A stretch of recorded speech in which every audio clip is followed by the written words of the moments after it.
Thank you very much, Mark. What a scene at Wembley. So much blue and white. Reading with the blue and white stripes of a horizontal nature. And although Huddersfield are wearing their luminous yellow strip, so many of their supporters, the greater majority of Huddersfield Town supporters, are here in their vertical blue and white stripes. But blue and white, the predominant colour as the game gets underway. And Reading playing from left to right as we look down. And Ali Al-Habsi, their goalkeeper, who was in the Wigan squad when Wigan won the FA Cup final here a few years ago, but he didn't play in that final, and here he is playing at Wembley for his team today. Long clearance straight up the field to Jan Kermagont, who's the top scorer for Reading this season, and then Lewis Graben collects possession inside the penalty area, but he had been too jumpy with his run. He is offside, and it's a free kick to Huddersfield just inside their own penalty area. So it's been a long road to get here for both clubs. A long season since August. It's even been a long break since the semi-final second legs, 11-12 days. And the tension has just built and built. And there's so much riding on it. And the form book doesn't matter. And it's all just about the performance, the results today. No one's ever going to look back and say, well, you played a good game, but you lost the final. That doesn't matter. Play a poor game and win it. Just get into the top flight for next season. The priority for both of these clubs at the moment as Huddersfield play it forward. Naki Wells will drift over towards the right-hand side, but the ball trickles out of play, and it's a throw-in for Reading. Left full-back position for them, and Tyler Blackett is over there. Blackett, who played regularly in the Manchester United team under Louis van Gaal. Here he is, left-hand side of defence for Reading in this championship playoff final, and he's got plenty muscles in those arms and a good long distance throw, which is then nodded out of play, and that moves Reading up the field and some bit closer to the halfway line. So the teams for Huddersfield: Danny Ward, the goalkeeper; back forward Tommy Smith, the captain; Christoph Schindler, Michael Hefele, the two Germans, the two central defenders, and another German at left back in Chris Love, who used to play under Jurgen Klopp at Dortmund. Now, ball goes out of play again on the far side, but the referee wants to bring it back, and it'll be a free kick to Huddersfield midway inside their own territory.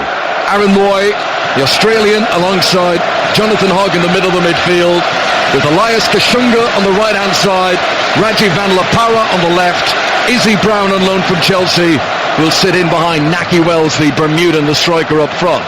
Huddersfield pump long again in too long, and that's going to harmlessly roll out of play for a goal kick to Reading. So their team quickly: Ali Al-Habsi, the goalkeeper; central defence of Liam Moore, Almeida Thiago Ilori, the former Liverpool defender; Joey van den Berg, with Chris Gunter, who was part of the Welsh squad that reached the semi-finals of Euro 2016. He's on the right. Tyler Blackett on the left-hand side. George Evans and Daniel Williams in the middle of the midfield. And then John Swift and Lewis Graben in support of Jan Kermagont up front. Possession won back here by Van La Parra for Huddersfield. Reading careless on the ball inside their own half. This is Izzy Brown further out to the right to Tommy Smith, and then down into a crossing position on the right wing. Go Huddersfield, and a lunging tackle comes in, but the last touch was off Smith, and that will be a goal kick to Reading away to our left-hand side. Busy start, 3 minutes played. Huddersfield 0, Reading 0. Steve Claridge. I don't get. Reading just trying to play out from the back, which is all well and good, but Al-Habsi's just chipped one into Gunter. It's an absolute. Look at them. What are they doing back there? I just don't get this. Ali Al-Habsi has just passed the ball straight out of play, trying to play a short pass to his fullback. Putting themselves in all sorts of problems. They're trying to play out from the back. Huddersfield just latching on and going, well, go on then, and letting them just play the first ball out and then just shutting them down. It's not a ball on for defenders to play out in those areas. I'm sorry. Get the ball out, playing up the pitch a little bit, and as the game starts to stretch, and as the game seems there's going to be a little bit more space, then you can start to play out. If it's not on to play out, why are you trying to play on? You're inviting pressure. Just conceded a free kick. Goodness, just lost the ball about 18 yards out. Absolutely bonkers. Yeah, Chris Gunter gives away a free kick for a foul on Rajiv Van La Parra, and Reading have had a nervy looking start here. It's a free kick, an attacking free kick for Huddersfield Town, left hand side of the field as they come forward. Moy, who's on loan from Manchester City, is the man standing over it. And no surprise to see all 11 players for Reading back inside the penalty area defending. They've even erected a two-man wall here. It's wide on the left-hand side, but the first threatening set piece of the game. Played it right for Hefela's header. Oh, it's marginally wide. It's inches wide from Michael Hefela. So close to a perfect start for Huddersfield Town. Should have scored. Great opportunity. Doesn't get enough on it. It's whipped in from Moy, and in all honesty, you can see the ball. He's got a good eye for it, and he just doesn't get enough on it. Not enough purchase. He can see it's a terrible header, and he's really disappointed. They're going to kick it now. At last, they're going to kick. Should be a goal down simply because they're trying to play in the wrong areas. Absolutely ridiculous. Don't get that whatsoever. Should be a goal down. Now all of a sudden they're going to start launching it forward. So just to paint the picture for the listeners at home, twice Ali Al-Habsi played dicey, high-risk, short passes to defenders who didn't really want to receive it, as Reading come in the attack down the other end, and they've got 3 or 4 up in the penalty area here. Moy back just outside his own 6-yard box, heads it straight up into the air. Hefela gets a touch as well, and Huddersfield get it out of the box. Good work by Izzy Brown, and there's a real frisky start to this game as Huddersfield come charging over the halfway line now with Naki Wells. Oh, it's a really powerful run. He's into the penalty area now, and then forced away and back out of the box once again by Ilori. But Huddersfield remain on the attack with Van La Parra on the left-hand side. His cross comes off Gunter, and that will be a corner to Huddersfield on the left. Still 0-0 at Wembley. Great break.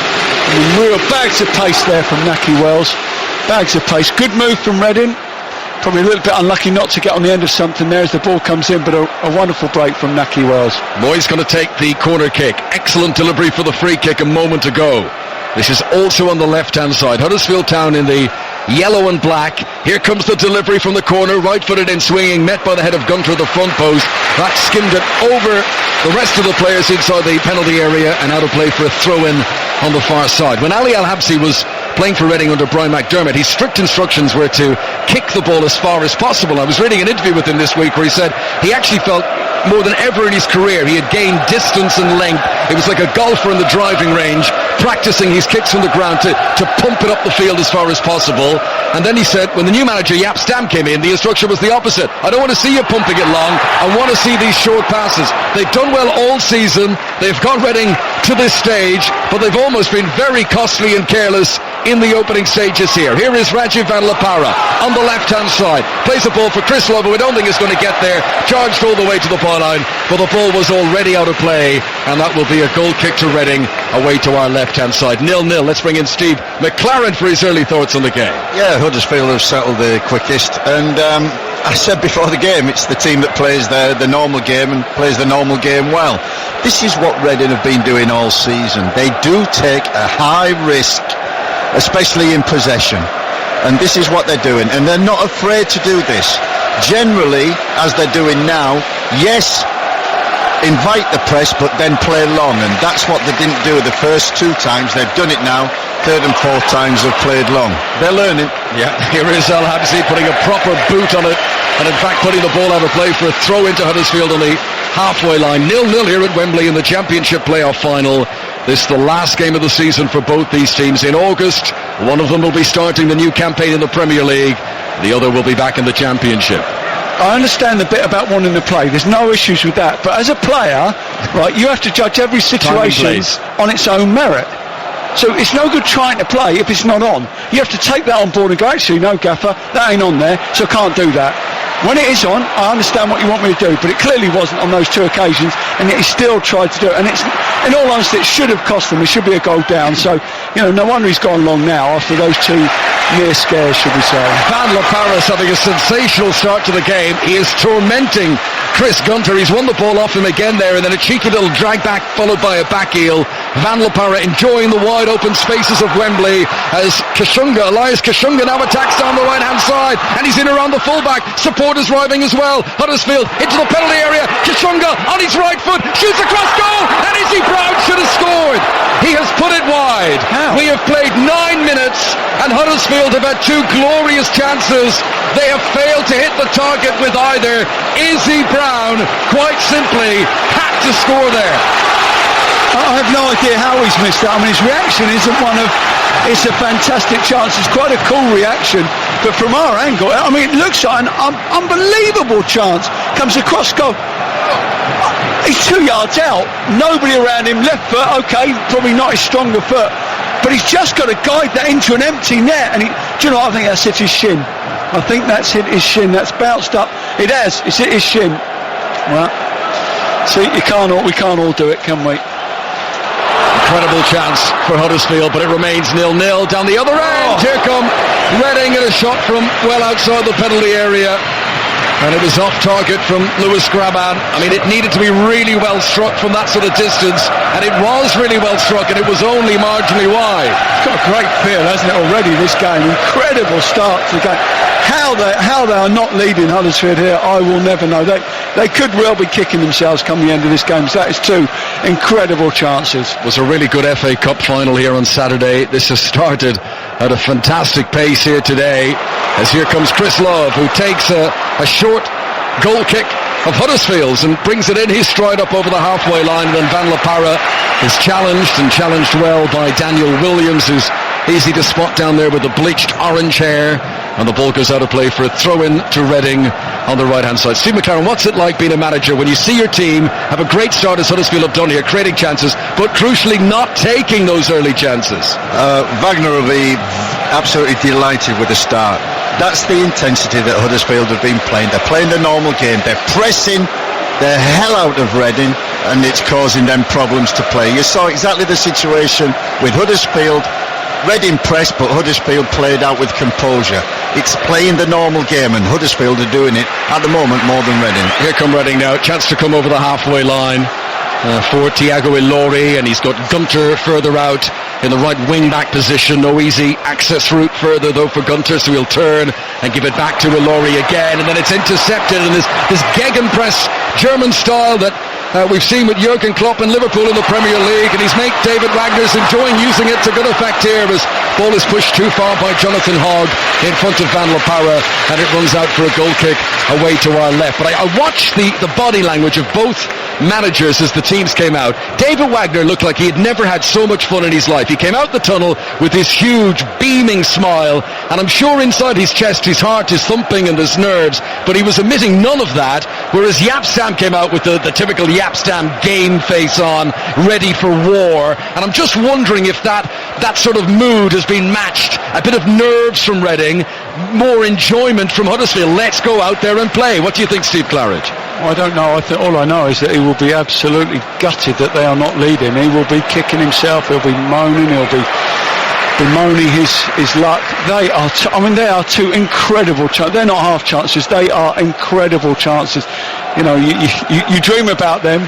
You know, two of those chances in a game, much less the first 5-10 minutes. So he'll be disappointed that they're not ahead. He'll be pleased with the way they've started, but really disappointed they're not ahead. Kermagant rolls it back to John Swift, who again is tackled immediately, and there's been a crispness to the Huddersfield challenges. When they go in to win the ball, they take it, and they take it cleanly and take away possession, and Reading still trying to get a grip in the game, but crucially they're still very much in the game. It's still 0-0.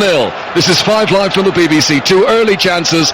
Free header from Michael Hefele from a free kick that he put wide, and then a glorious opportunity for Izzy Brown, who has scored 5 goals this season for Huddersfield. He was set up by Kachunga. He was unmarked to the back post, and it hit not even his shin, the very, very top of his shin. I mean, almost his knee, and he couldn't get a clean contact on it, and he put it wide with the goal at his mercy. Here is Williams in possession for Reading, who are playing from left to right as we look down. Gives it to his captain, Chris Gunter, who's the captain in place of the suspended Paul McShane. And Reading, you can see, are just trying to steady this down to their pace now, because they've been playing catch-up for the opening 14 minutes. Here is Williams from the centre circle, rolls it to the left to Joey Vandenberg. Safe ball back in again, and Reading are being more careful in possession now. It's considered passes. They're not necessarily going anywhere, but crucially they're not losing the ball. Now they'll go forward up towards Lewis Graban. Good hold-up play to give it back to John Swift, who left Chelsea last year. To his left-hand side, Daniel Williams, the American, and further out to the left to Tyler Blackett, who's up from defence, but no easy access route for him to send it across, so he'll give it back again to the halfway line. And this more considered approach, and you can almost visibly see the Reading players calming down a little bit now as Vandenberg sends it high into the penalty area. Flick on header by Kermagant, but the goalkeeper's alert, and Danny Ward comes out and makes the save. Yeah, you see what exactly Reading do. They sit the two midfielders. They play the three boys at the back quite wide. They're prepared to either side of the central, one of those three, to push your two wing backs on, and the two sitters in midfield will protect. They will be your boys that will protect, the back three as such, particularly when one of those back three get pushed on. So that's the way that Reading set up. That's the way that they look to counter and stop Huddersfield going through them. These teams each beat each other 1-0 during the regular championship season. Each won their home game against today's opponent. Free kick awarded on the halfway line for Huddersfield, and once again Reading found themselves falling back into a defensive formation. It's been a high tempo start to the game here at Wembley. Two big chances for Huddersfield, but 0-0 it remains for now. Chris Love has placed the ball for this free kick. Just a few paces inside the Reading half, and most of his teammates remaining in a more central midfield position. They're not all rushing forward towards the edge of the penalty area, and the free kick is struck across the field to the captain, Tommy Smith, onto Kachunga. Oh, he turned that brilliantly. He turned around Vandenberg and left the touchroom with little choice. Vandenberg sticks out a leg, commits the foul. Those were twinkle toes from Elias Kachunga there. Yellow card as well shown to Vandenberg. Yeah, he's done him twice, hasn't he? In fact, a little flick round the corner. I'm not absolutely sure that Kachunga knows where that ball's gone, but he's the first one to get onto it, and then it's gone, bang, and away he goes, and it is a foul, and it's definitely a booking. Quarter of an hour into the game, and one of the Reading defensive players already on a caution. Now, Huddersfield, who came so close with their last attacking free kick, let's see what they can muster here. Moy is standing over the ball. He's also got support out there with Jonathan Hogg. And it's a busy penalty area waiting this. Reading have brought everyone back into the box. El Habsi, the goalkeeper, standing on his line. Here comes the delivery. Flashes across goal. Flashes in front of Hefele. He doesn't get any sort of touch on it. Chris Love's delivery had plenty of pace. Good delivery. Goalkeeper was rooted, but Hefele couldn't get the touch. Fantastic ball in. I mean, it's beaten everybody. You would have expected. Everybody seems to have gone in almost virtually in a line, rather than somebody going in early and somebody then going in behind. But we're just seeing the early chance again. Yeah, he's on side as well, and it's just it just sits up and he just can't control it. I mean, it's one of those where he's looking at the goal rather than the ball, and just keep get the contact on the ball. Don't worry about anything else, just get the contact on the ball, and he doesn't. If Huddersfield win this game, if they go to the Premier League this next season, nobody's going to remember that Izzy Brown chance. If they lose this game today, I don't think many Huddersfield Town supporters will ever forget it. What an opportunity. He couldn't have wished for much better, but he didn't take the chances. Another yellow card is shown here, and this time to Jan Kermorgant for a challenge on the halfway line. He stamped in on the back of the heel of his opponent, and Kermorgant now goes into the referee's notebook. Let's go for an update to the cricket and join Pat Murphy. They're cruising, Connor, South Africa. They need only 154, and they're in the 14th of the 50 overs. They're 75 without loss. Amla's 43, de Kock 27. Thank you very much, Pat. Here at Wembley, Huddersfield Town 0, Reading 0. Huddersfield in the change strip, the luminous yellow. An attempted clearance there by Hefele was charged down on the far side by Swift, but he can't control possession, and it goes out of play for a goal kick to Huddersfield away to our right hand side. So from that high octane start from Huddersfield, when they had two chances in very quick succession, the game now settling down a little bit. We played 19 minutes. They have teased each other out. Both coaches standing on the edge of their technical areas. Yapstam has taken off his jacket. He's got a white shirt on, and he's watching his team defend as Tommy Smith comes forward. Really good pass. Chance to cross from the right-hand side. Van Laparo was in there, and it's Gunter who puts it over his own crossbar and out for a corner to Huddersfield, who continue to look so dangerous on the attack. Well, it's really, now that is really odd, because Wells has been able to literally receive the ball from the goalkeeper, dropped in to just inside his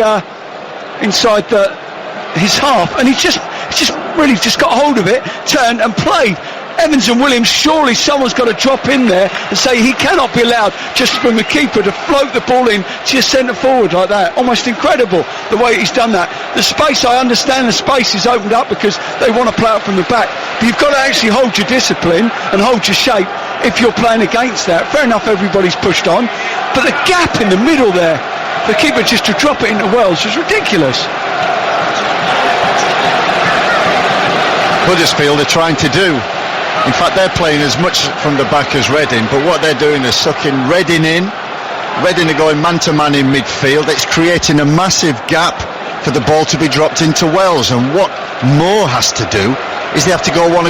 If you're looking now, the back three are actually against the front three of Huddersfield, and that is causing Reading problems because the front three of Huddersfield are lively, they're running, and they're killing Reading at the present moment. 0-0, a place in the Premier League next season and all the riches and fortune that comes with that up for grabs. A game that can change the fortunes of a club involved. It can change the players' lives forever, and they will all know that. It's been a nervy start for Reading, but they might just have ridden the early storm. As a stretching Kermagon edges the ball out to Gunter, who took it well with his first touch. An excellent, brave defending by Chris Love, who's picked up an injury for his troubles, but he just stood his ground there. He allowed Gunter to run into him, and Huddersfield win back possession. Here they come with Aaron Moy. He's on loan from Manchester City. Kashunga now, midway inside the Reading half, right of centre, gives it short, back to Moy once again, who's got the white boots on, and back through the midfield to Heffler once again in the centre circle. Love is still down on the ground, motionless on the edge of the Huddersfield penalty area, so Heffler will roll the ball out of play, and some treatment can come on for him, and everyone can take a breath a little bit for what's been an incredible opening quarter to the game. Just a collision, isn't it? Gunter, as he's received the ball, just knocks the ball inside, and as you say there, it's a collision. Gunter actually just runs straight into his hip, it looks like, and it's quite a nasty one actually. Just as I said, just the force of the collision, nothing malicious, just the force really that blunt trauma, should we say. This break in play has come at an opportune moment actually. Players getting drinks on board, and you'll hear the crowd in the background breaking into applause, because we've just entered the 22nd minute of the game, and everyone stands and applauds in tribute to the victims of last week's atrocities in Manchester. The large screens at Wembley have got 3 words emblazoned on them. The advertising digital hoardings around the pitch are now displaying those 3 words as well, and they are "We stand together." So much support shown for the football world over the past few days. People of Manchester left in no doubt that they are to the forefront of everyone's minds. Huddersfield, of course, not that far away from Manchester. Many of the Huddersfield fans will live, work around the greater Manchester area. And throughout this 22nd minute of the game at Wembley, the memory of those victims in everyone's mind, and how almost appropriate that the ball had gone dead, play was not continuing, and it can now resume perfectly in unison with that tribute. It's almost fated, that, isn't it? Yeah. Let's go for an update to the Rugby League and join correspondent Dave Woods. Well, we've just had something similar here as well. The 22nd minute of this match between Warrington and Salford, and everybody on their feet and thunderous applause as well. As far as the game's concerned, Warrington 0, Salford 18. 3 tries in 7 minutes for Salford. Bibby, Evalds and Junior Sowan a moment ago. They're looking a class apart, Salford. It's Warrington 0, Salford 18. Thank you, Dave. Here comes Naki Wells for Huddersfield, out towards Kashunga. He quietly, slightly overcooks the pass out towards Kashunga, who couldn't take it into the penalty area first time. They've done well though to resurrect it. Smith sends in across into the box, comes back out to him. Moy with an early delivery to shift on the play to Love, who's recovered from that injury on the left. He drills in a low cross, which is headed out by Ilori, and it's another corner to Huddersfield, who you have to say in terms of possession and territory and chances, they are enjoying the opening 25 minutes of this game much more than their opponents. Reading. Steve Claridge. Should definitely be ahead. That's the one thing that they will be disappointed with. They certainly won't be disappointed with the way that they have taken this game by the scruff of the neck. Movement, mobility, high pressure football. Loves corner, left-footed, out-swinging, headed away by the first defender. Graban, though, won't get onto it, and Huddersfield regain possession. They give it to Moy on the right wing. Well-timed challenge, though, comes in on him by Liam Moore. Actually, it was Ilori who won that challenge. Ilori, the former Liverpool man. He is Reading's most expensive signing ever. They spent £3.75 million to sign him. And when you think of the huge riches, people saying £170 million for this game, it's worth always putting in the context. Reading's most expensive signing ever is £3.75 million. Huddersfield's most expensive signing ever, the most they've ever spent on a player, he's playing today, Christoph Schindler. They spent £1.8 million on him. It's just always worth reminding when we speak about these ridiculous figures and the money the riches that will be on offer in the Premier League, where these clubs have come from, what a transformation it could provide. Here on the left-hand side is Chris Love for Huddersfield. He's midway inside his own half. He does nothing fancy, nothing high risk, and he plays the ball back to the goalkeeper. On social media, Anthony Gerrard, the former Huddersfield defender, cousin of Stephen, he says Vandenberg is Reading's weak link. If Huddersfield can get the ball out to Kashunga, he will win them the game. What do you think of that, Steve Carriage? I mean, Kashunga has got around the fullback a few times. Yeah, so far I'm not really sure I'll be digging a fellow pro out, of course. So, he who casts the first stone and all that. I think he's speaking as a fan there, isn't he? More than possibly, the player. Yes. Graban jumps up, but he's beaten in the air by Jonathan Hogg. Hogg, who's much smaller than him, but he's done well. Great story for Jonathan Hogg. Thought he broke his neck in March. He was a collision with teammate Mark Hudson. He was on the ground for 15 minutes receiving medical treatment, left in a neck brace, stretcher, the whole lot. He did fracture a bone in his neck. He thought, well, at the very least, his season is over, if not much more than that. And in fact, he was only out for 3 weeks, and he's back again at Areas playing at Wembley. Jonathan Hogg, whose career might have ended with that injury, and yet he's been able to finish the season and now wants to bring his team up to the Premier League. 0-0 here on 5 Live Sport. What I love about Huddersfield, the two things are, everybody wants the ball. Even when it's, in tight situations, everybody's prepared a little bit of movement, that little extra bit of movement to earn that space, earn that right to play. And then when the ball goes into somebody of their team, there's always movement off of it. There's always, if someone considers it's tight, there's always movement off it, an option off of it.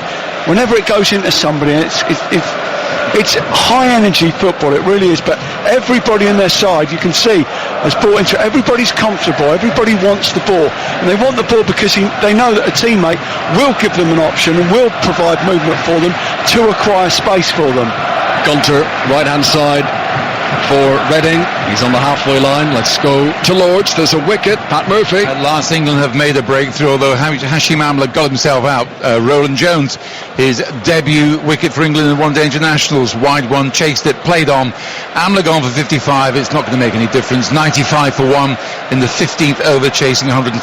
And commentary of the third one-day international continues on our sister station 5 Live Sports Extra. Moy using his upper body strength well there against the more athletically built Daniel Williams, and then Williams doesn't give up the ghost and he battles on and wins the ball back for Reading, and then he's challenged by Jonathan Hogg, and then Williams runs over to the referee waving imaginary cards, and that was a real bubbling, simmering atmosphere inside the centre circle. The upshot of it is a free kick to Reading.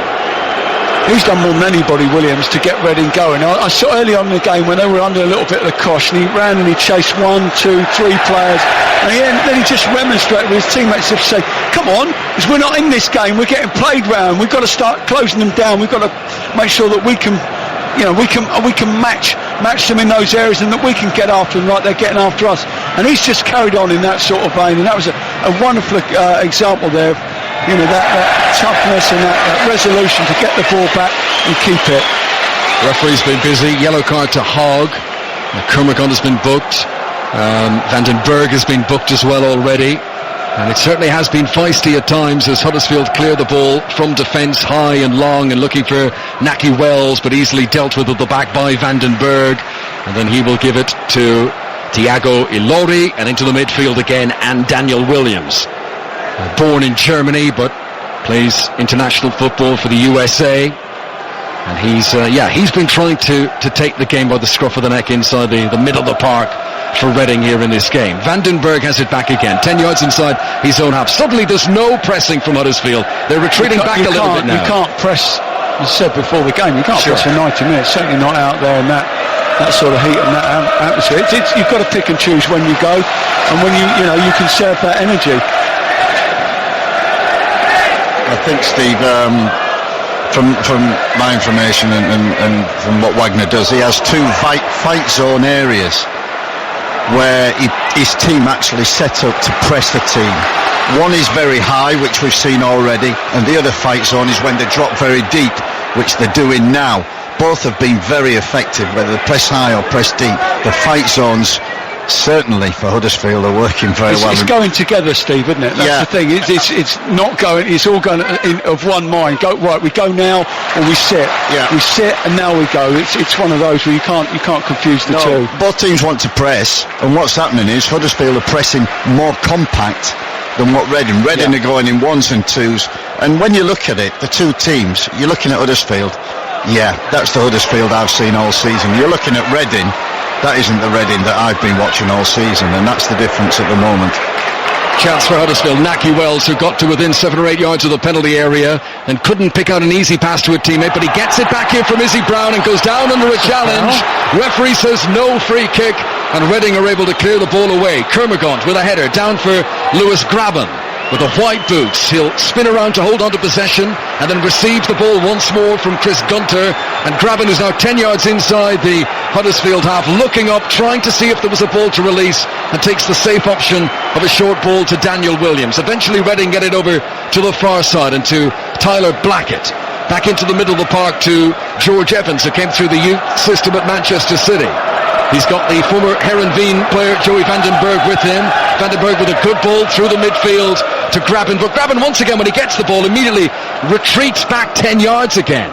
Here is Gunter hugging the touchline on the near side of the pitch. And there's furious pointing of hands and waving of arms by Jaap Stam and one of his assistants down on the technical area. As Liam Moore, the former Leicester man, regains possession here. And Huddersfield, again, there's no press from them at the moment. They're sitting deep, waiting to see what Reading are choosing to do here. There's another wicket at Lord's. Back to Pat Murphy. Good delivery from Jake Ball. York, Quinton de Kock, the other opener. He's gone for 34. Amler for 55, 3 balls before. They're now 99 for 2 in the 16th over, but they only need 154. Thanks, Pat. Kermagant tried to flick the ball onto Graven there, but it was too congested around the D of the Huddersfield penalty area, and Heffler was able to clear away. Here is Vandenberg on the halfway line, sends it across to Thiago Ilori. Huddersfield fans housed in the west end of the stadium away to our right hand side. As I mentioned, their team are wearing yellow, but the greater majority, 95% of the Huddersfield fans are wearing blue and white, and of course blue and white is what the Reading supporters are wearing. Here on the far side, Vandenberg doesn't want to take any chances and rolls it back to Liam Moore once again. David Wagner stands with his arms folded across his chest. He does look patient at the moment, actually. It's just patience, isn't it, from both sides. Reading just probing and waiting for an opportunity for the ball to go in, and a little bit of space, and then Reading, obviously, Huddersfield just sitting and making sure they can't be played through and played round. Foul on Kermagant by Moy, and that will be a free kick to Reading, midway inside the Huddersfield half. Kermagant, whose next goal will be his 20th of the season if he could get one today. He's not been given anything like an opportunity to shoot a goal in the game so far, but he's done well to win this free kick. And now Huddersfield must bring everyone back behind the ball. They've spent so much of the game in their opponent's half so far, Huddersfield Town, with just over 11 minutes to go until half-time. So this free kick, which is too far out to shoot, but they still will erect the two-man wall. It's closer to the halfway line than it is Danny Ward's goal. Mind you, the way Swift is looking at this, surely that's a decoy and he's just going to dink it. Here he comes, Swift, he does, he goes for goal and he puts it way off target. Well, if it had gone in, we'd have never stopped talking about it, but it would have needed to be spectacular to score from there. It wasn't spectacular. No, I think when it bounced after 10 yards, I think we knew that wasn't going to beat the keeper, didn't we? So, no, that's not one of his best, but I think we all thought it was a little bit too much That to take on, was and so it proved. speculative. Yes. John Swift, former Chelsea player, played in the Premier League for Chelsea, came on as a sub for Eden Hazard a few seasons back in a game against Cardiff, but he was always on the periphery. Regular throughout the season, though, in the Championship. Role, isn't it? Come on for Eden Hazard as a sub. Indeed. Boots to fill. Yes. Here's Gunter over the halfway line for Reading, getting an opportunity to stretch his legs. He's not really had a chance to come careering forward too much in the game. He's had defensive responsibilities. Good work by Daniel Williams in the middle of the midfield, and encouraging Vandenberg now to come forward. He will do it, he'll shoot, and he's a long way out, and again it careers off target. But Steve McLaren, I think Yapstam will be pleased to see at least something being fired at Danny Ward's goal away to our right hand side. In a certain way, yes, but you're always looking at your team. Are they doing the job? And Reading are not doing the job. Yes, Huddersfield are pressing high, or they're dropping. They're allowing Reading to have possession.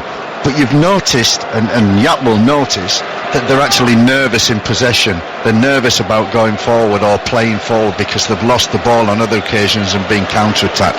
So he knows that they're not settled at the present moment in terms of individually.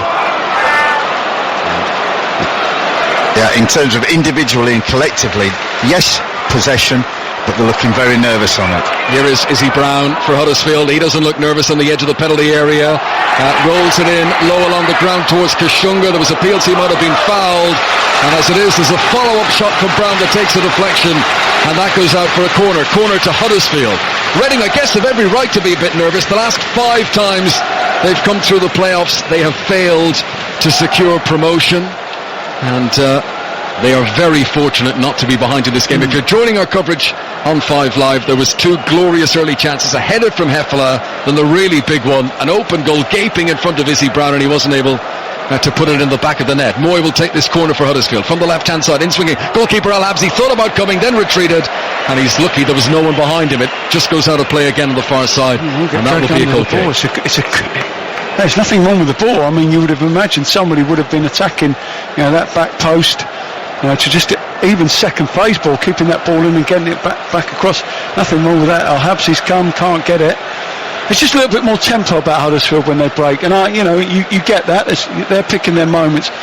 Reading are playing out. It's a slower game. It's a possession game. They're trying to change the angle into the front players, but they're not being allowed to do that because the way in which Huddersfield have kept their discipline, kept their shape.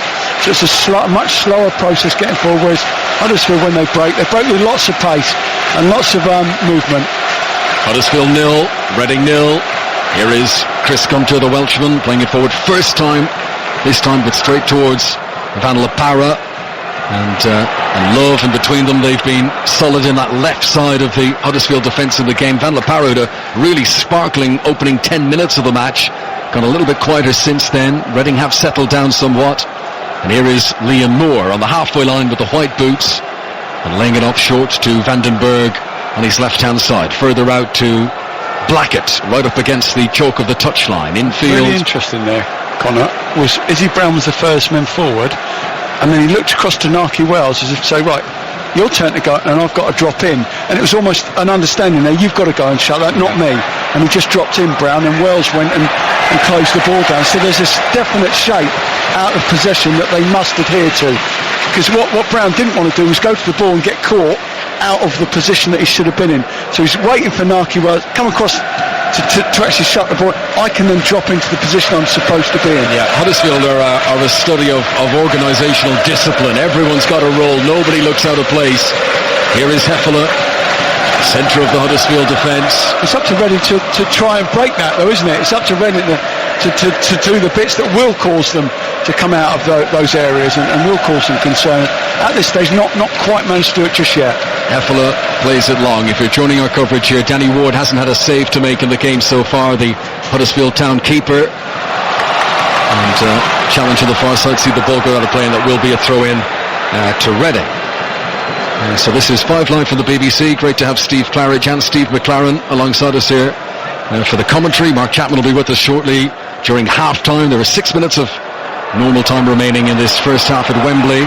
We mentioned before the game, myself and Steve off air, this is the 3rd game in 3 days on this pitch, and it looks fantastic. Real credit to the the technology nowadays to keep these playing surfaces in such good nick. There was a lot of rain in London yesterday as well. It's overcast skies but dry here. Dry for this championship playoff final so far on this bank holiday Monday.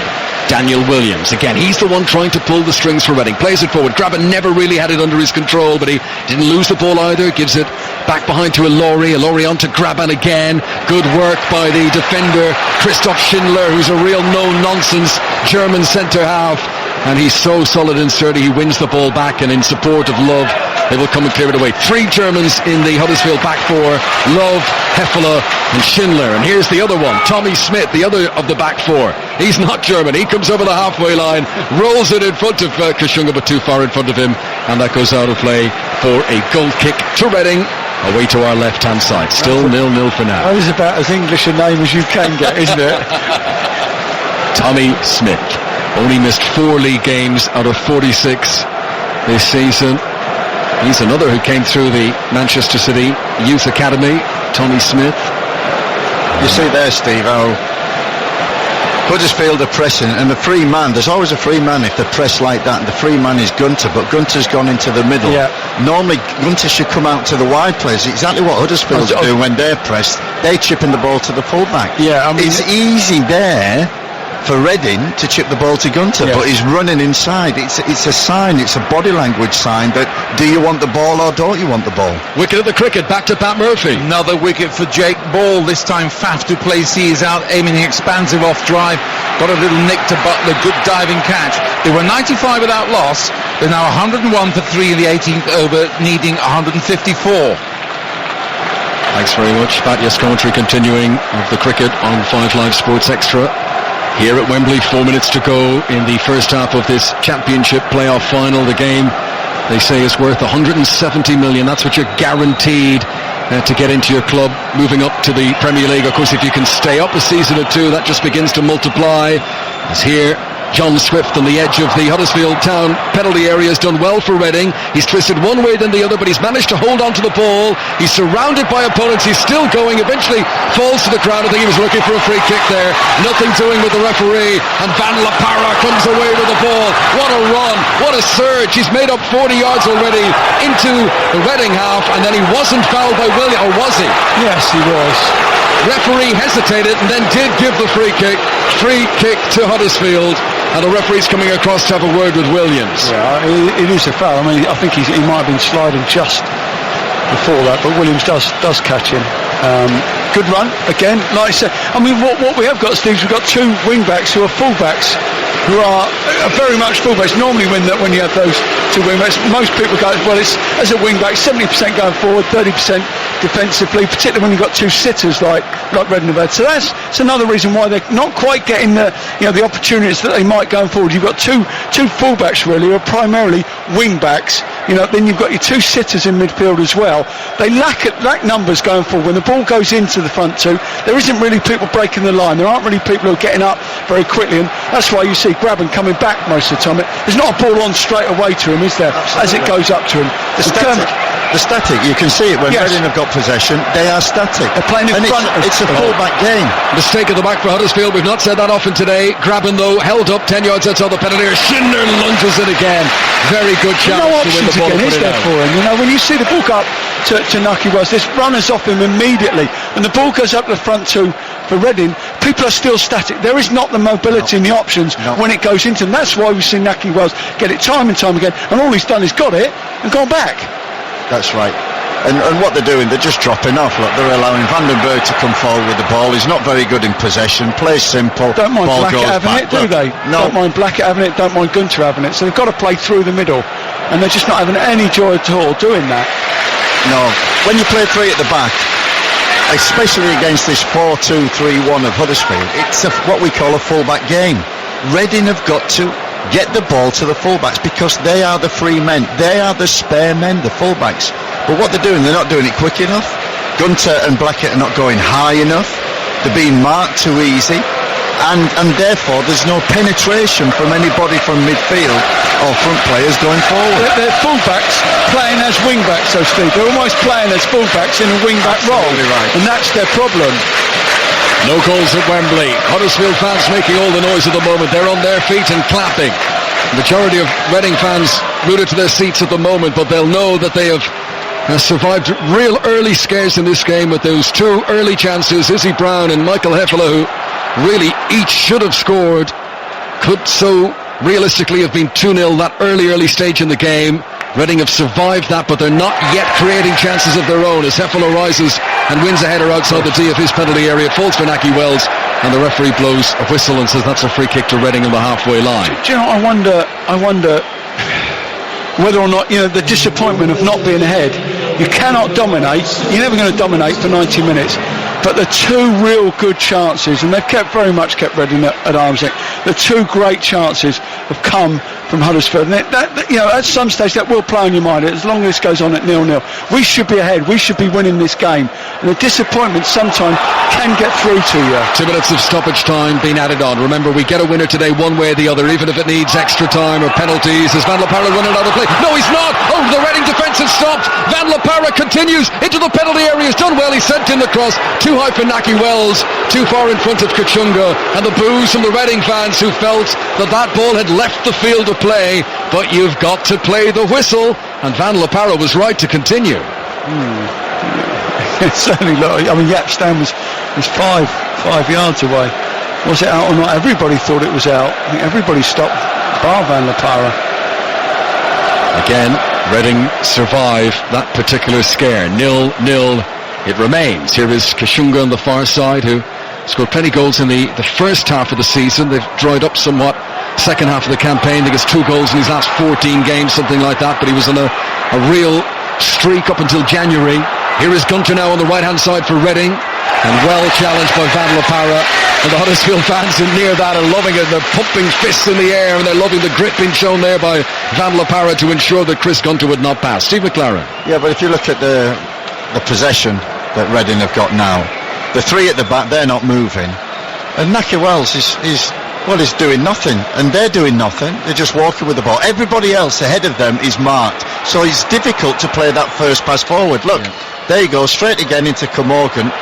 And here he is coming on. Well, it looked like he lost it initially. He did well to resurrect it, and then Hefele, that was very casual from him. He chested it, and it pretty much hit the side netting. Goes out for a corner on the far side. This is the first corner in the game that Reading have won. It has come in the 47th minute. Boy, if they were to score from this. It's been placed by George Evans on the far side.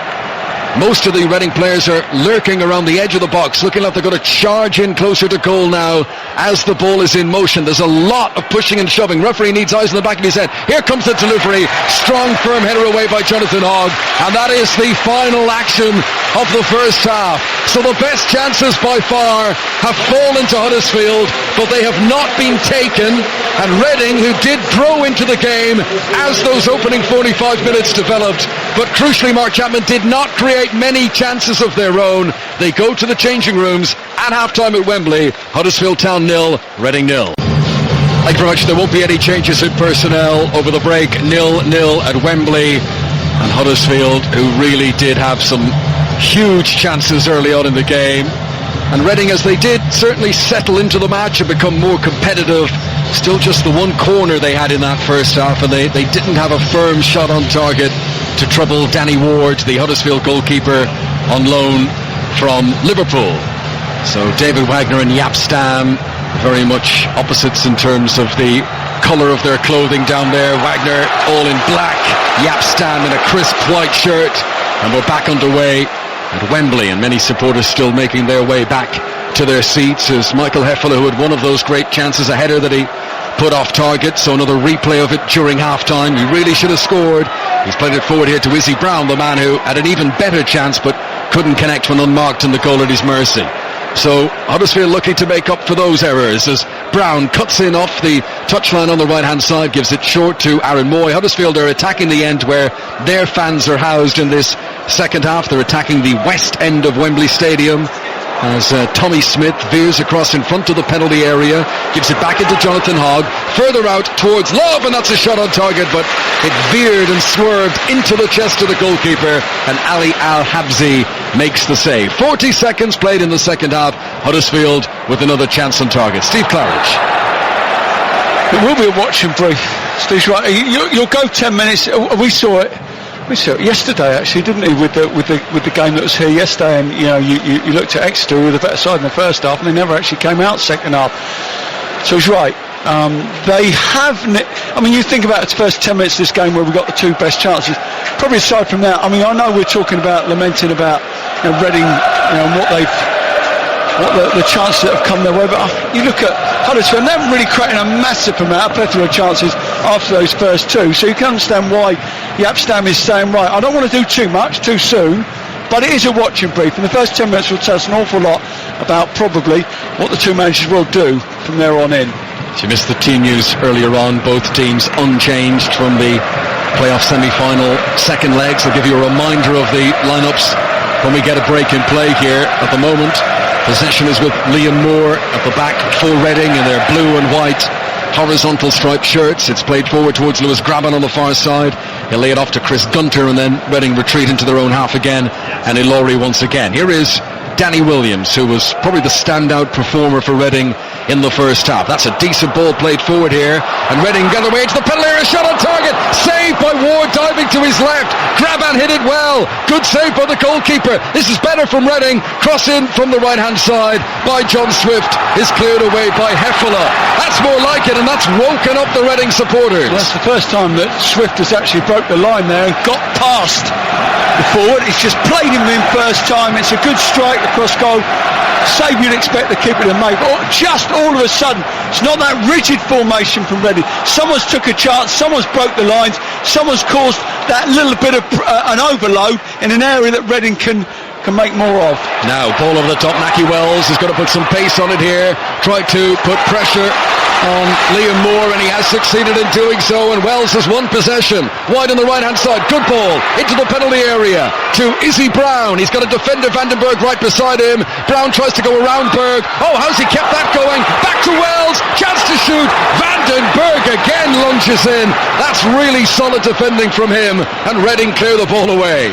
It looks on the face of it, could it have been a penalty? You look at the reaction of the players, and it's absolutely not. 3 minutes played in the second half. A second half that has started as full of incident as the first half did. And once again, chances being created by Huddersfield. Thought that Izzy Brown, he's up against Vandenberg there, who's so big and who's so solid, and the Dutchman did eventually clear the ball away.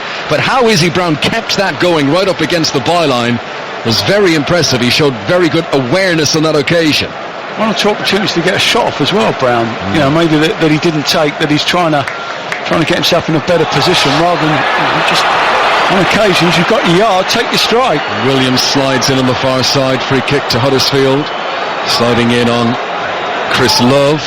So free kick to Huddersfield, close to the halfway line, left hand side of the pitch as they come forward. So break and play, here are the teams. Danny Ward in goal for Huddersfield, back four, the captain Tommy Smith, Christoph Schindler, Michael Hefele and Chris Love. In the middle of the midfield, Aaron Moy on loan from Manchester City, and Jonathan Hogg, with an attacking three of Elias Kachunga on the right hand side, Rajiv Van Lapara on the left, Izzy Brown in the middle, and Naki Wells, the striker up front.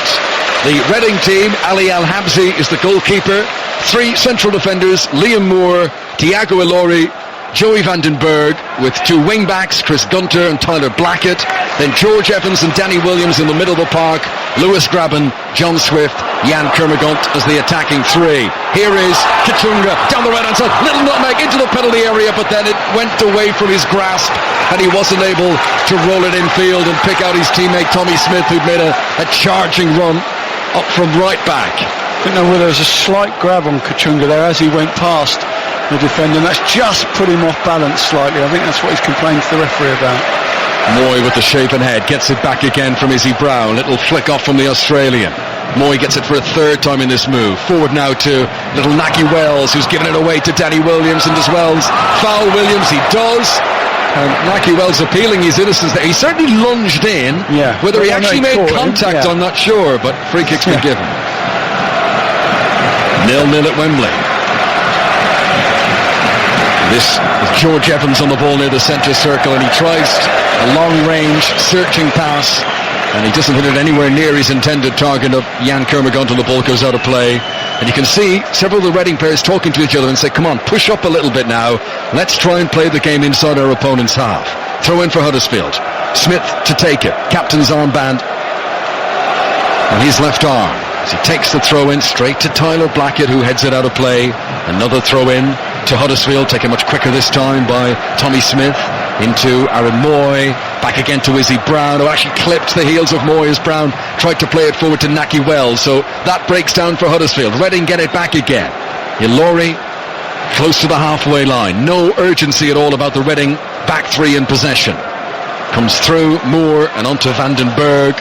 And back into Moore once again, and Huddersfield are happy for them to have it there, and they'll sit patiently in their own half and wait for Reading to break forward. We have now played 6.5 minutes in the second half. Here is Lewis Graban on loan from Bournemouth. Good work by Van La Parra. His endeavours to win the ball back for Huddersfield have been successful. He's been fouled to the ground by Jonathan Swift. Free kick to Huddersfield. Reading have to be prepared to come off and play between the lines. You know, if you're going to stand up against people, you're just not going to find a way through. And you just saw there, Graban came off, and there is space to come into if you're prepared to play it. If you just keep working the ball from right to left, the angle will open up and the ball will come in. But it's what happens after that Reading have fallen apart. It's just no creativity whatsoever after that. Huddersfield take the free kick long. Izzy Brown tries to run onto it, but alert and off his line is Ali Al-Habsi, and the Omani goalkeeper makes the save. Steve McLaren. I mean, the main problem that Reading have got is that Ilori, Vandenberg are just not stepping into midfield. They're just passing it to each other. It's easy for Huddersfield just to drop off. You have to go in. Ilori now on the ball. He has to go in. Attack Van La Parra, make a 2v1. Attack Izzy Brown, make a 2v1. Making it too easy for Huddersfield with his back three that are too static, not prepared to step in. And as Steve says, and he's quite right, they must be the ones who play them tough passes between the lines, into Swift, into Kermorgan, into Graban, and they're not doing it. Ball played forward by Vandenberg for Reading. Kermagont wins a header near the edge of the penalty area. They've not really got Jan Kermagont into the game yet. Here's a chance for Gunter to cross to the far side, and it hits the defender and goes for a corner. Corner for Reading, and the first time that they've had a corner down the end where their fans are housed, and Huddersfield will bring everyone back to defend this one. So the ball into Kermagont, he nods it down, ball goes right to Gunter, and it's and he gets a corner out of it. I mean, if you can have someone like Kermagont up there, got to give him some sort of service. George Evans has trudged across to place the ball for this corner kick. It's going to come in left-footed. There's a few players trying to impede the goalkeeper and stand right in front of him. Here comes the delivery towards the edge of the box, and a stretching volley is away and off target and far too high. It was Vandenberg who swung in the corner, and it's a little bit wasteful in the end. Nothing to threaten the goalkeeper there. I mean, you look at Kermagant's run, he's still running away from the ball as the corner's coming in. So it's almost virtually, he's not attacking the ball, he's actually gone over his head, he's having to hook it back in. So a little bit of timing was just off on that corner. Jaap Stam is furiously chewing gum down in the technical area, that chiselled jawbone bouncing up and down as Naki Wells hooks a high ball out towards the far side, but it won't pick out Van La Parra. It goes straight out of play and a throw into Reading. Look at Evans is saying, squeeze up, you're dropping off so deep, you're leaving so much room. We cannot stop that ball going in there, because we're marked up. If you don't close the space and you stay as deep as you are as a back three, he keeps dropping it in, the keeper, straight to Naki Wells again. Steve, you can't do that. You cannot drop the ball in 60, 70 yards into Naki Wells, who isn't the tallest. He is absolutely dominating Liam Moore. He's just going one against one, and he's dominating and winning that duel.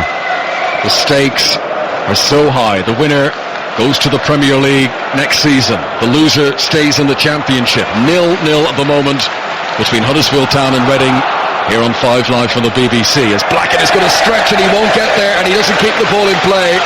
And that's a throw in to Huddersfield on the halfway line. You just know as a manager, you're there watching the team, and Wagner will be pleased because his team are playing normal. This is how they're normally played. They're doing the jobs, they're doing it well.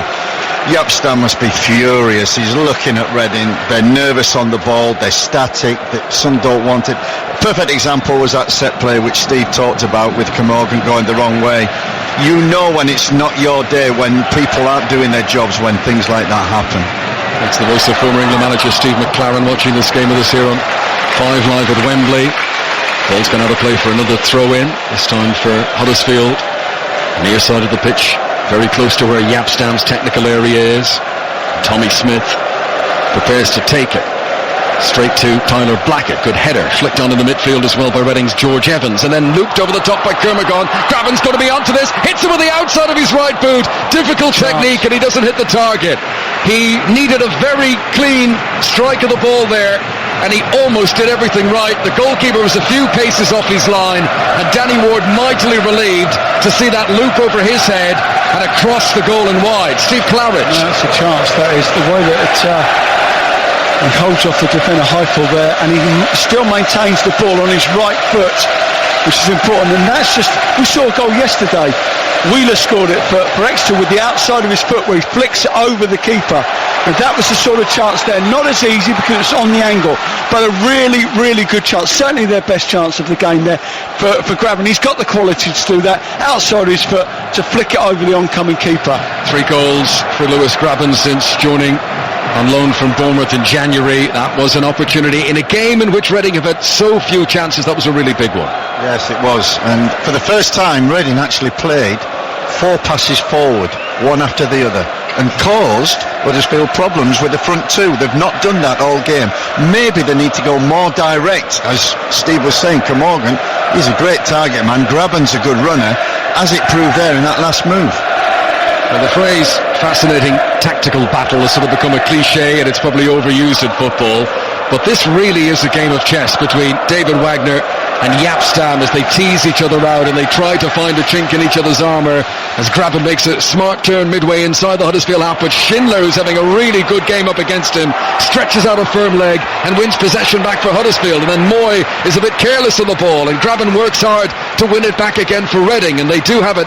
Reading with George Evans, and he'll come through the centre circle over the halfway line and onto Lewis Graben once again, who's challenged firmly, this time by Jonathan Hogg. The loose ball rolls for Danny Williams. Forward this time to Kermagon, who'll lay it back to George Evans, midway inside the Huddersfield half now. Left-hand side of the pitch as Reading come forward. Tyler Blackett. He's done well here, holding off Kachunga. He looks like he's going down a cul-de-sac, but can he win a free kick? Has the ball gone out of play? The referee glances towards his assistant, and eventually the decision is that it will be, is it a throw-in or a free kick? But either way, it's to Reading. Blackett went down. Has he given a free kick or a throw? It's very unclear, and I think even there's still a consultation between the officials here. Has he given a free kick? But why is he looking at his linesman there? His linesman's 50 yards away, and his linesman's not flagging either. I don't understand that. The linesman clearly spoke in the walkie-talkie in his ear, but I don't think the referee has given it. Whatever this free kick is for, it was given by the assistant. Free kick to Reading.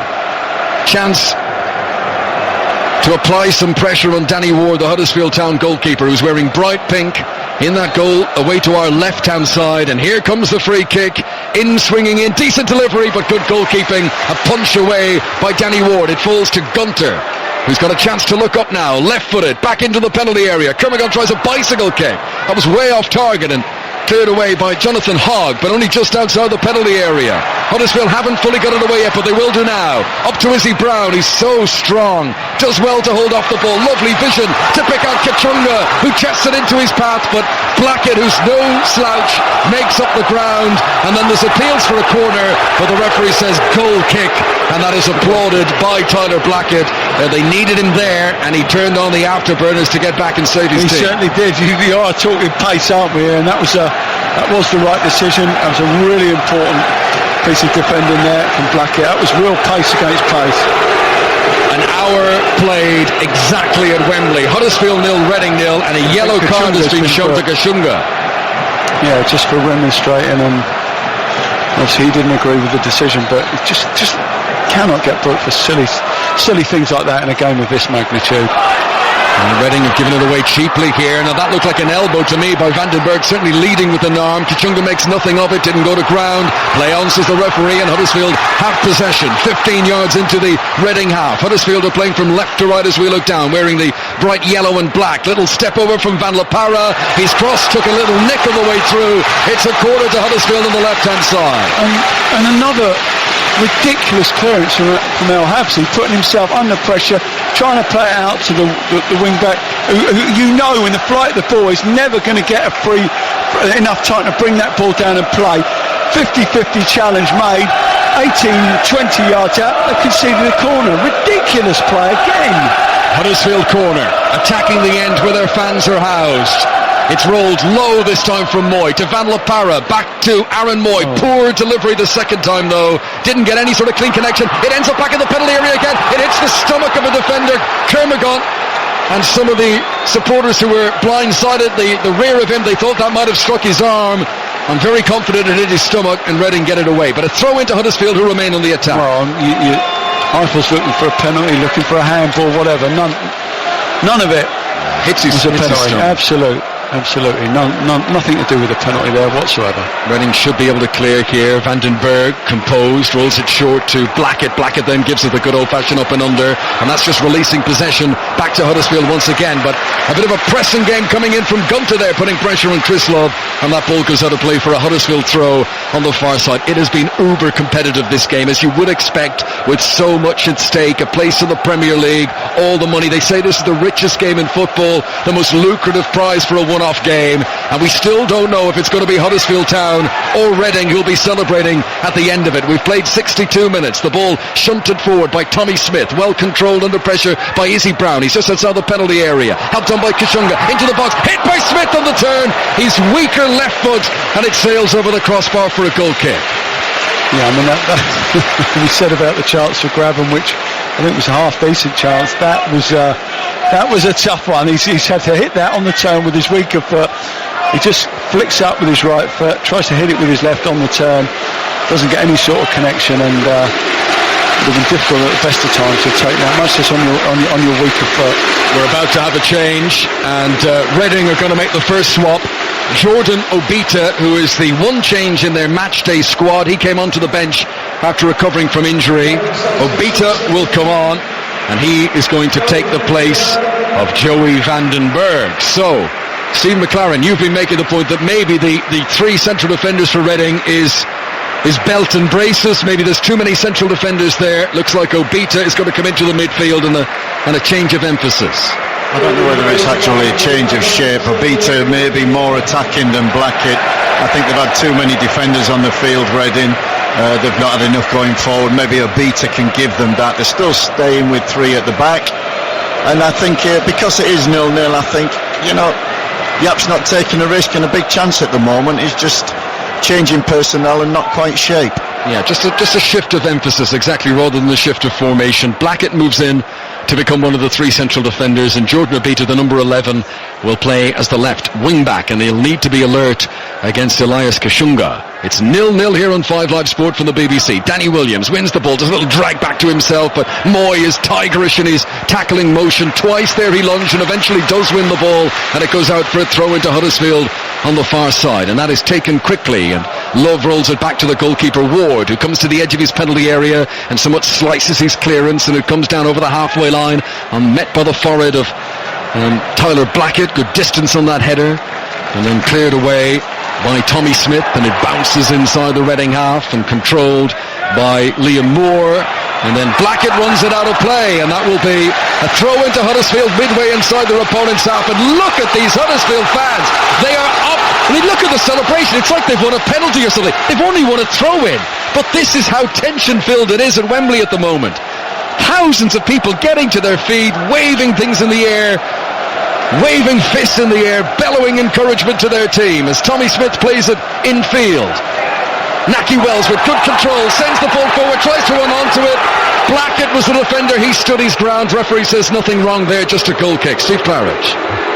Well, it's good play from Naki Wells, but I mean his momentum has carried him into the player rather than the Reading player being able to do anything about how that. Blackett can't really get out of the way of that, and Wells goes down. Nothing comes from it. A change for Huddersfield. Colin Quaner will come on. He's a forward. He takes the place of Elias Kachunga. So the Huddersfield top scorer will leave the pitch and Colin Quaner will come on in his place. Kachunga does not look happy about being asked to leave the field. Quick one on that. We're going to Rugby League in a moment. Quick one on that. Well, I can only think, is it because he's been booked? But I wouldn't have said that he would have been one of the players that I would have took off. He's looked lively and he's looked one of those players that could change the game for them. So I'm surprised at that.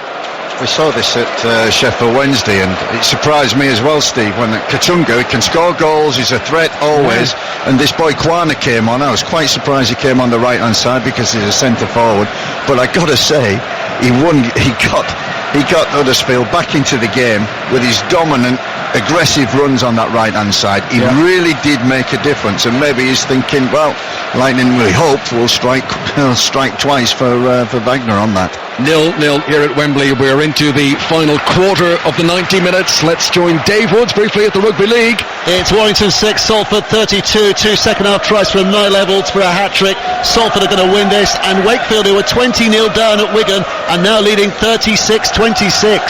Thank you very much, Dave. So, Huddersfield 0, Reading 0. 66 minutes on the clock. Tyler Blackett is in possession just over the halfway line for Reading, who are playing from right to left as we look down here. The blue and white horizontal stripes across their chest. Huddersfield in the change strip of bright luminous yellow and black. And Huddersfield, who at times have been applying real pressure on the Reading back four. For the moment, they are happy to sit a little bit deeper and invite Reading onto them. Here is George Evans in the midfield, trying to bring Jordan Obita into the game. Obita, who's come on as a second half substitute. Well, initially that was straight to Quaner, who took his time over clearing it. Obita put pressure on him. Colin Quaner's able to eventually clear it away. Back into the Huddersfield penalty area now, but that'll bounce out of play in a goal kick to Huddersfield and their goalkeeper Danny Ward. It is all over the cricket. Pat Murphy. South Africa have hammered England by 7 wickets. Duminy and de Villiers settled it all down after a wobble that went from 95 without loss to 101 for 3. They've done it in 28.5 overs, having bowled England out for 153. But England win the series 2-1. A reminder, Monday Night Club this evening on 5 Live. Alistair Bruce Ball will be with Leon Osborne and John Hartson after the live football here at Wembley, where we could have extra time and penalties because they are deadlocked at 0-0 at the moment. Throw in for Huddersfield. Tommy Smith takes it into Naki Wells. And a great first touch, but then he recovered excellently and he rolls it out into space for Chris Love, who's on his bike and propelling his team forward. Rolls the ball in front of Rajiv Van La Parra. Now he's got the head down, attacking the penalty area. Cutting in off the left wing. Right-footed cross, headed away though by Tyler Blackett. Falls to Moy. Hits it first time on the volley, and that's into the body of Moore, the central defender.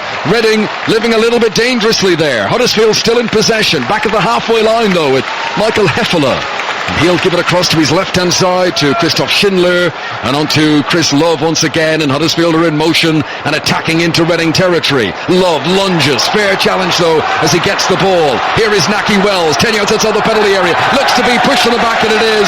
Free kick to Huddersfield, 10 yards outside the box. Steve Claridge. Oh, there are the areas that you want Naki Wells, just as I say, those little pockets of space where he can turn and get at people. A little bit reluctant almost there to get on with it, but he eventually was forced into the issue. It's Gunter who brings him down. Wells has placed the ball. It's a game in which the forward hasn't had many opportunities to shoot at goal himself. Naki Wells, 10 goals this season, all of them in the Championship. He was one of the stars of a Bradford team a few years ago that reached the League Cup final. And here he is at Wembley once again, and he certainly has the body language of a man who fancies a crack at goal here. It's 10 yards outside the box. The referee has sprayed the ref spray on the ground just in front of the penalty area. Reading have erected a full complement of a wall. There's a few Huddersfield players trying to get in there as well. An expectant mood at Wembley. Aaron Moy is also standing over this, but if you're a betting man, you'd say Naki Wells, and Wells does strike it, and the wall does its job. That was Kermagant jumping in the wall. I think it just whacked him straight in the forehead, but the wall does its job. And he probably needed to make that block, you know. Proper header, wasn't it? Smashed him straight, looked like it smashed him straight in the face, but really, really brave there. Not a day for shirking violence today. Absolutely. You've got to stand up and be counted. And if it means taking a free kick full in the face, well, that's what's got to be done. Here is Izzy Brown for Huddersfield. Good close touch control on the far side. Lays it into Van La Parra. Excellent first touch from Van La Parra. Good recovery, though, over there by Thiago Ilori.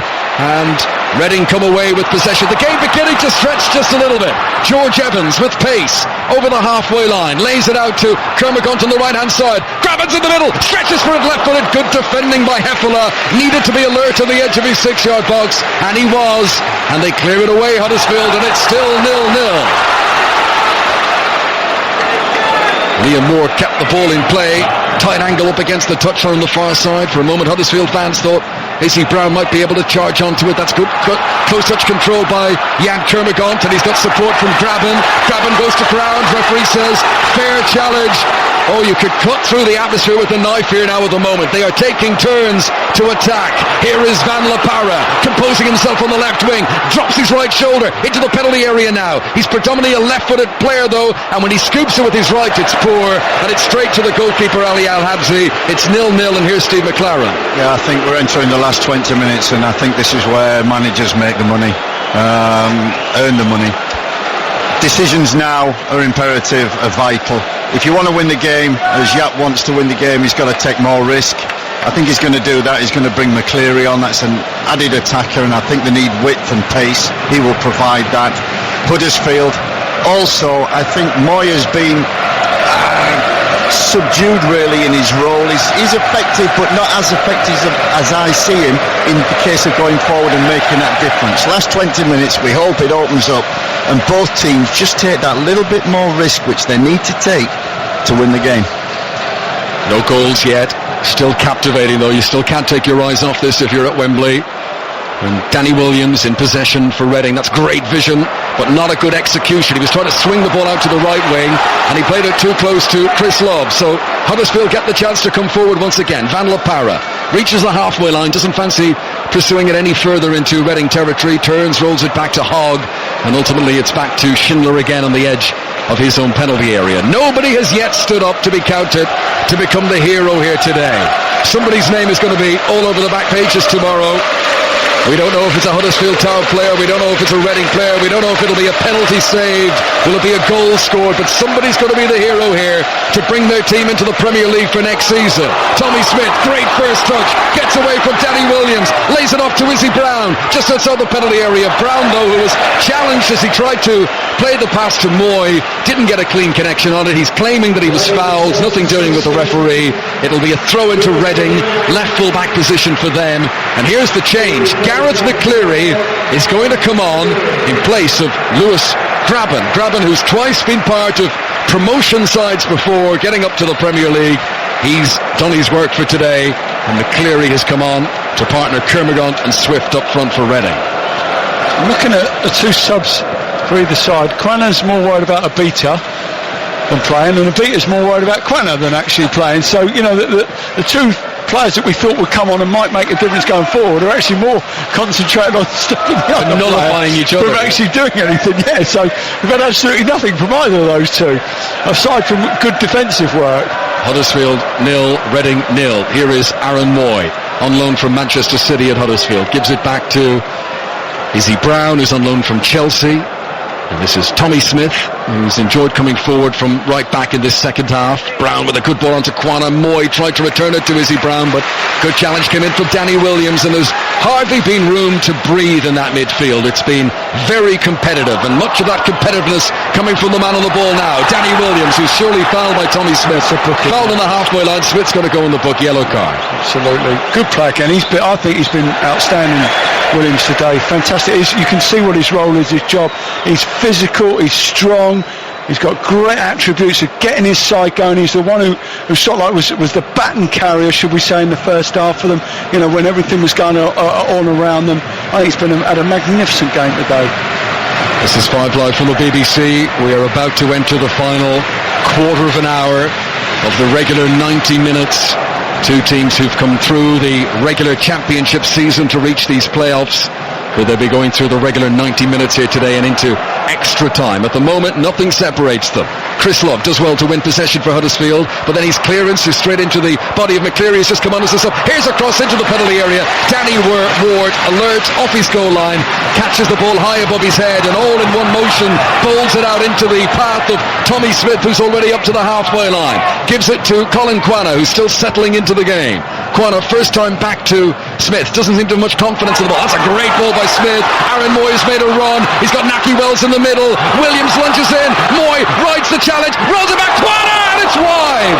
I don't know how much he knew about that. Not a lot. It hit him in his stride as he ran into the penalty area. It was 1 foot wide. Yeah, I don't think it was for Quana, was it? The ball back. It was probably for Wells, if anybody there, and it's hit with such pace.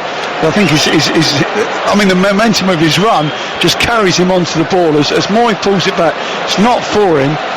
And you see, just Wells just comes off his defender. Moy sees that one, goes to pull it back, and unfortunately, Quana just runs into the middle of that pass, and just hits him with his left foot and goes wide. It was a big chance. I've just seen on my monitor the Huddersfield owner, Dean Hoyle, who for a moment thought it was in and was up off his seat.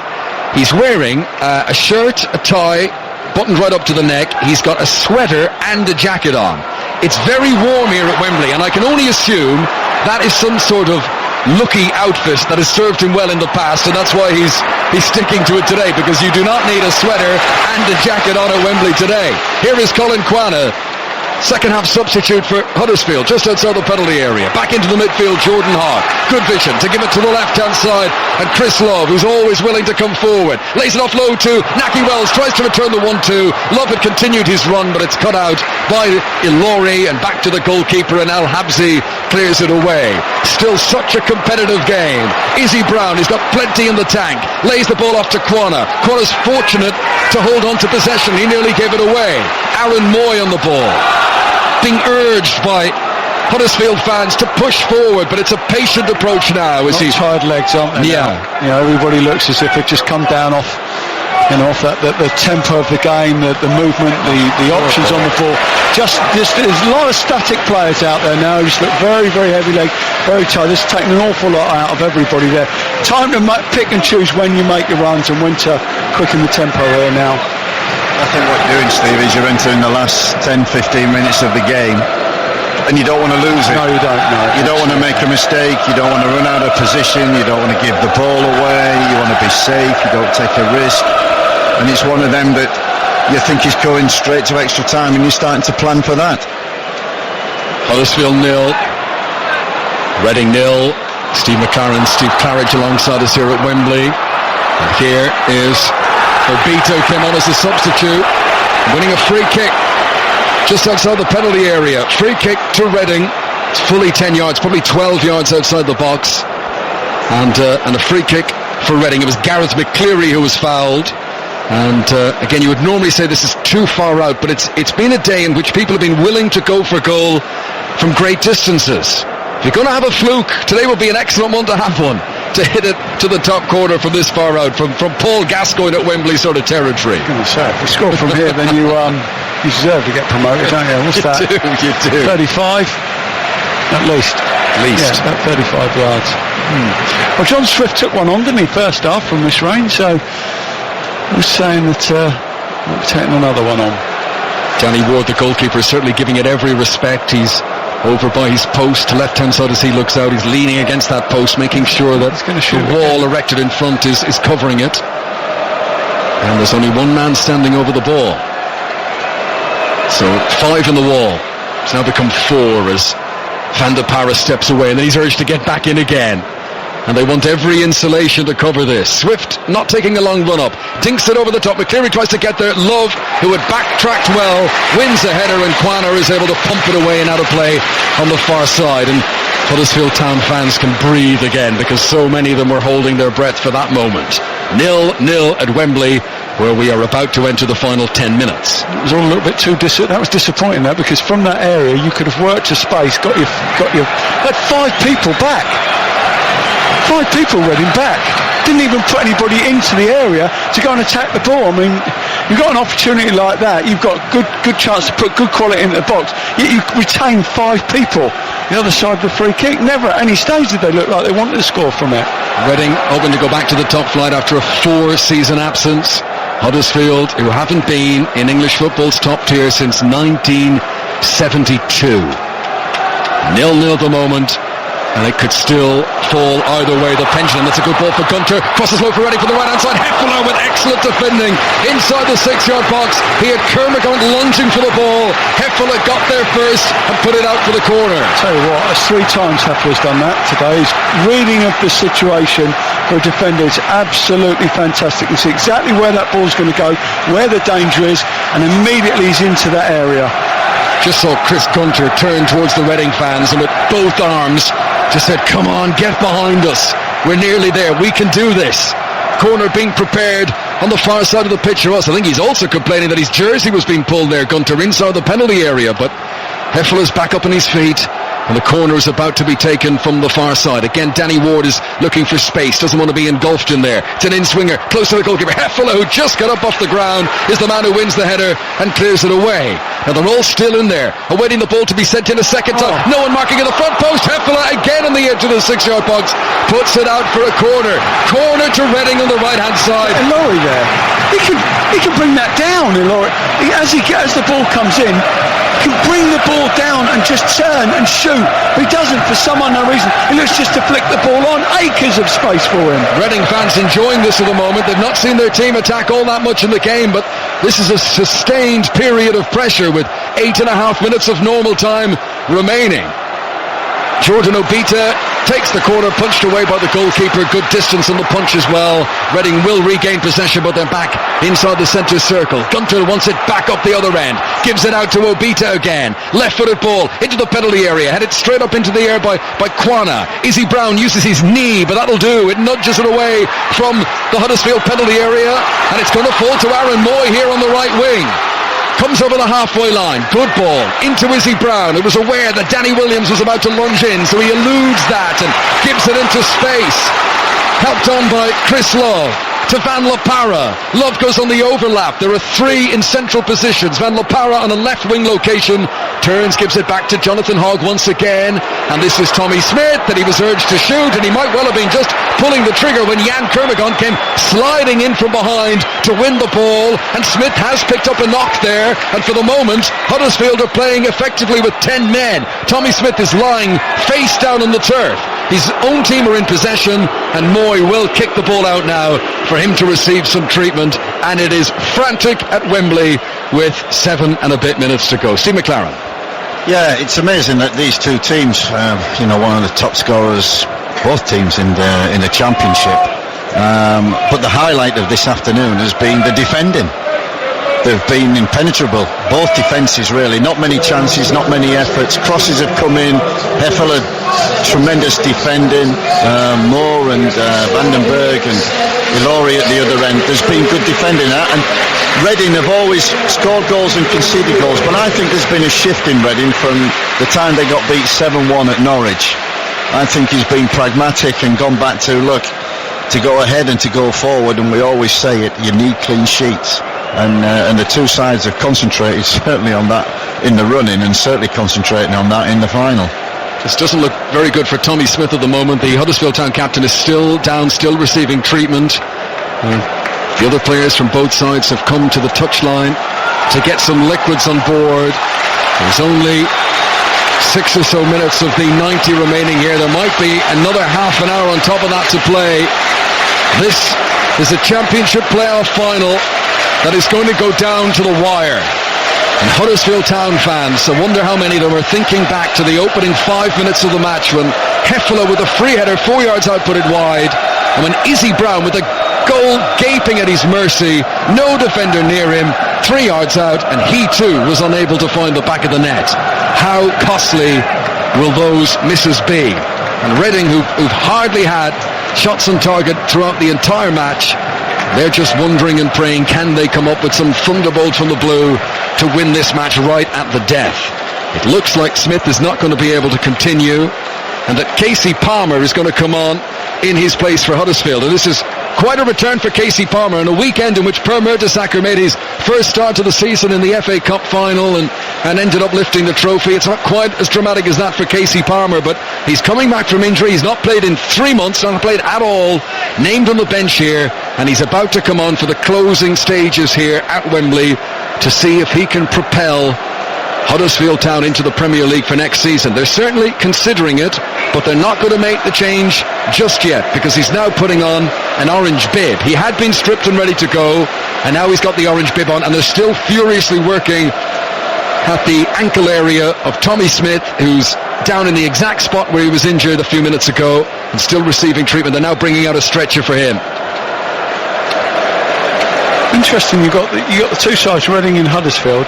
It was Huddersfield have a -2 goal difference. If they go up, they'll be the first team ever to be promoted from the Championship to the Premier League with a negative goal difference. And Reading are only +4. You know, you're talking about sides that have won the majority of their games. That's the competitive nature of the Championship. Certainly is. 4 points between them at the end of the regular season. Nothing between them today at Wembley. 0-0 here. And Tommy Smith being carefully placed onto a stretcher. He was trying to shoot with his right boot. His left foot was the standing foot. And as the challenge came in to tackle him, it was that standing foot that was caught. Don't think it was a nasty challenge, and the ball was won fairly, but then it was the follow-through that caught the standing leg of Tommy Smith. And the Huddersfield Town captain today is going to be lifted on to a stretcher, and that will be the end of his participation. Casey Palmer still warming up away to our left-hand side. Another who's come through the Chelsea Youth Academies, won back-to-back FA Youth Cups with them, won the UEFA Youth League. Might it be Martin Craney who they'll bring on instead? There's more activity going down there. They've only got one more sub to make. We'll see. Casey Palmer might yet get to run out. So far, just Quano's come on in their place. Just a reminder, South Africa beat England by 7 wickets at Lord's earlier. England win the series 2-1. Here at Wembley, standing ovation from the Huddersfield fans. Standing ovation has to be said for so many of the Reading supporters as well, who applaud the endeavours of Tommy Smith, who will now leave the pitch, and it will be Craney who comes on. So while they make this change, let's go back to the Rugby League and back to Dave Woods. Full time at Warrington 12, Salford 38. Salford are looking very, very impressive this year. 7 tries, including a hat-trick for Niall Evalds. The standout result of the day at Wakefield were trailing 20-0 at Wigan, have won by 42 points to 30. The other 3 o'clock game, Widnes 28, Leeds 20. Thank you very much, Dave. So here at Wembley, 0-0. We've only got just over 2 minutes of normal time to play, but there'll be considerable stoppages now added on for that injury delay as Reading sportingly return possession to Huddersfield. And probably by the time we've it all added up, there's still going to be 7-8 minutes to go here. Steve McLaren. Yeah, just going back to what Steve was saying about that goal difference, very, very unusual. When we looked at stats, and we've done stats on what wins and loses in the Championship and what goes up, these two sides have had the most one-goal wins between them. Now, that might not be 1-0, that might be 4-3, 3-2. One-goal margins. And that's why you've got that goal difference that you have, which is very unusual. Here is Moy in possession, 10 yards inside the Reading half. The game had reached such a frantic fever pitch before that injury. It's almost like things have calmed down a little bit now. Everyone trying to take stock. Craney has come on and he's playing in that right back position where Tommy Smith had been operating. Smith with a good game, both in defence and attack. And now Craney has come on to try and finish the job. The former Barnsley player who's played with Southampton and Portsmouth in the past as well. Coventry too. This is Danny Ward away to our left-hand side and almost slowly and considered sends it right-footed up over the halfway line towards Quana, hits him in the forehead, goes straight out of play. Throw in to Reading, left full-back position for them. Into the final minute of the 90 now. Yapstam, the great competitor, the member of the Manchester United treble-winning side in 1999. He's down there, ball of energy, constantly moving arms, constantly bellowing instructions to his team. Throw in, taken down there by Obita, Jordan Obita. Quana does well to help win it back. Moy onto Van La Parra. Love is set off on another overlapping run and Van La Parra feeds it out to him. This is 10 yards inside the Reading half now. Love wants to get it back to Van La Parra and succeeds in doing it, and now they're midway into the Reading territory. Lovely little chop, change of direction, then a step over from Van La Parra, who's got Izzy Brown with it. 7 minutes being added on for stoppages at the end of the 90. Izzy Brown gets to a crossing location and hits it off the shins of Gunter, and that will be a corner. corner in stoppage time to Huddersfield, and it is all up for grabs. Anyone scores now, they'll be in the Premier League next season. All about the delivery. Don't need to rush. Think about what we've worked on. Think about how we're trying to get a player free in the box. Think about that delivery. There's almost 80,000 people in Wembley. Most of them on their feet, craning necks, straining eyes, wanting a view of this corner, which comes in from Aaron Moy. Hanging too high for Hefele, and a waste at the end of all of that as it goes out for a throw-in to Reading, left full-back position, and they take a sigh of relief. And Hefele, who has charged up and down the pitch, has now suffered cramp and he's down. They won't want to lose him. He's been a warrior today. No surprise there. Poor corner. I mean, say poor corner. I mean, it's poorly worked. It's 2 or 3 times we've seen that from the Huddersfield perspective, where people got dragged underneath the ball and no one has made the run around the back to go and attack the ball. And yet again, it's not a bad ball in. What you haven't got is anybody who's able to read it and go and attack it. So just give us the insight, in a game like this, heading into stoppage time, if you get cramp like that, I mean, once you get it stretched, once you get a little rub, how close to back to normal can you be? Well, you'll know sometimes when it's bad, it just keeps going cramping every time you put your foot down. You just hope that you can see it through and see it out. But is the evidence that he went down there, does that mean he's now, struggling? No. Or could he be fine? Hang on, he's got to turn now and run because McCleary is in around the back of the Huddersfield defence. This is Gareth McCleary for Reading. Onto his right boot, into the penalty area. Sends in a good cross. Gunter's at the back post. Over the top of the goalkeeper, over the top of the crossbar. It was a chance, but he's put it over the top. And what he's tried to do is he's tried to score by playing the ball back over the top of the keeper rather than putting it across goal. And it's a really difficult header. Coming around the far post, you're trying to head that ball back across over the top of the keeper who's got a decent position in the middle of the goal anyway, and back into the far corner trying to loop it over. I think your best he had support as well, didn't he? The best thing to do there would be to stick it back into the area and make them deal with it. Good break from McCleary though, and for all the talk of cramp and tired legs, there was some charge forward from Reading on that occasion as they sniffed the goal that could put them in the Premier League for next season. Here is Jan Kermorgan, challenged by Hefele, who was down injured a moment ago, but he's now crunched into Kermorgan, who's picked up a problem of his own. He wants to get back to his feet, but he's struggling, Jan Kermorgan. Here is Danny Williams, holding onto the ball in a tight corner, near touchline to us, feeds it infield to George Evans.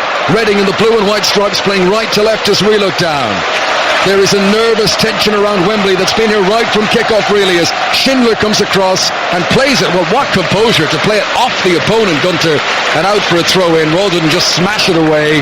He was so calm and composed, and it is a resultant throw-in to Huddersfield, which will be taken by Love over on that far side. Flicked on, but possession given away and prodded back into the Huddersfield penalty area. Hefele allows it to bounce, knew what he was doing. Goes out for a goal kick. We have played now 3.5 minutes of the 7 that are being added on for stoppages, so we are halfway through the injury time period at the end of this game. There's no way we're going to get a goal. That's the only way we'll get a goal, is by me saying there's no way we're going to get a goal. Steve Claridge wanting a goal and giving the curse of the commentator. There is no way we're going to get a goal.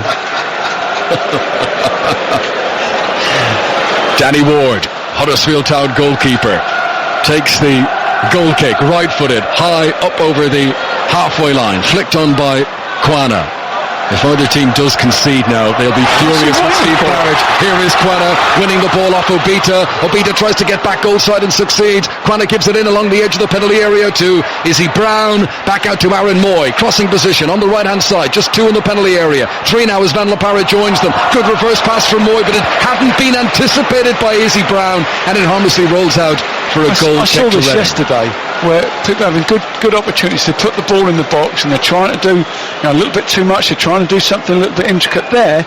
Got nothing else on. That's a really difficult reverse ball, in all honesty, that Izzy Brown isn't expecting when he's got a chance to just lift that into the box and make people defend, ask questions of them, but he doesn't, and in the end it just drifts out for a goal kick. Huddersfield were 5th in the championship. Reading were 3rd for the regular season. 0-0 it has been through the 95 minutes we have now played, and 2 more being added on before extra time, unless somebody scores. The ball goes out of play. Throw-in will be for Huddersfield. Jaap Stam was playing linesman and trying to point the opposite direction, but nothing doing with the officials. Another 30 minutes, it looks like, Steve McLaren. Yeah, I think the managers will be planning for extra time. Wagner, I can't see. I've never seen him change shape. I can't expect maybe personnel. Reading, I think they've got one card up the sleeve. They could change shape. They could bring Behrens on or put McCleary wide, go four at the back, be a bit more attacking, take more risk. I think Reading have got more on the bench to change this game than Huddersfield at the present moment, and it might be vital in the last 30 minutes. Good flick on by Kurragant. McCleary was on the left wing and he's managed to win a throw-in. So throw-in to Reading, attacking position down the left-hand side, and we've got 1 minute of the 7 being added on for stoppages remaining. If there's going to be a winner in the regular game here, it's going to be a last gasp winner. What a huge prize up for grabs. This is Swift. Comes across the edge of the penalty area, shoots him wide. Didn't catch it cleanly. Low daisy cutter, and he wrapped his foot around it too much, wide to the left. What the substitutions haven't done is open the game up. It's actually it's closed it down. And you were saying about Quena and the impact he had. Well, I can understand why Kachinga's been disappointed, because Kachinga looked certainly as if he was going to get up with Nakira's, certainly going to get at the opposition. Quenna's done nothing of the sorts today, has he, to do it, to really create anything. And I think the substitutions have come in and just done a job rather than actually being creative in any way. Kurragant wins a header but doesn't pick out a teammate. Chris Love has it for Huddersfield, slips as he plays the ball forward. Izzy Brown slips as he receives it, but it's worked out okay for Huddersfield. Izzy Brown fouled, but plays it on to Naki Wells, who shoots, and El Habsi saves, diving down to his right hand side. Again, it was from very long range. That's it. The 97 minutes has failed to separate them. It'll be another half an hour. It may even be a penalty shootout in this, the most lucrative game in world football. We don't know who's getting the £170 million yet. Huddersfield Town 0, Reading 0. We are going to extra time. Mark Chapman. Thanks, Mark. I'll take your point from a neutral point of view about the sort of enjoyment of watching this game of football, but I don't think any of the Huddersfield Town or Reading supporters, not one of them came here today to see or expected to see attractive football. This is all about the result, and that's why at times you can see people around here biting fingernails. You know, no one's going to think back of the great performance in this game. It's if you win, history records you as being the victor today, and that is all that matters. And it's still on that knife edge. These two teams, and one of them is going to go home so satisfied, one of them is going to go home so disappointed. We have an additional 30 minutes being added on here to see who the victor will be, as the ball is shepherded out of play by Christopher Schindler away to our right hand side, and that will be a goal kick to Huddersfield. So again, Huddersfield are back playing from right to left as we look down. A reminder, they're in the bright yellow and black, and Reading defending the end where their supporters are housed once again. Just a little bit of a lack of confidence, lack of responsibility, lack of quality. Just saw the ball going out there. Williams can get the ball down and take a touch. He can, draw a man. He can get hold of it and wait for a runner. But he doesn't. It's a first time pass.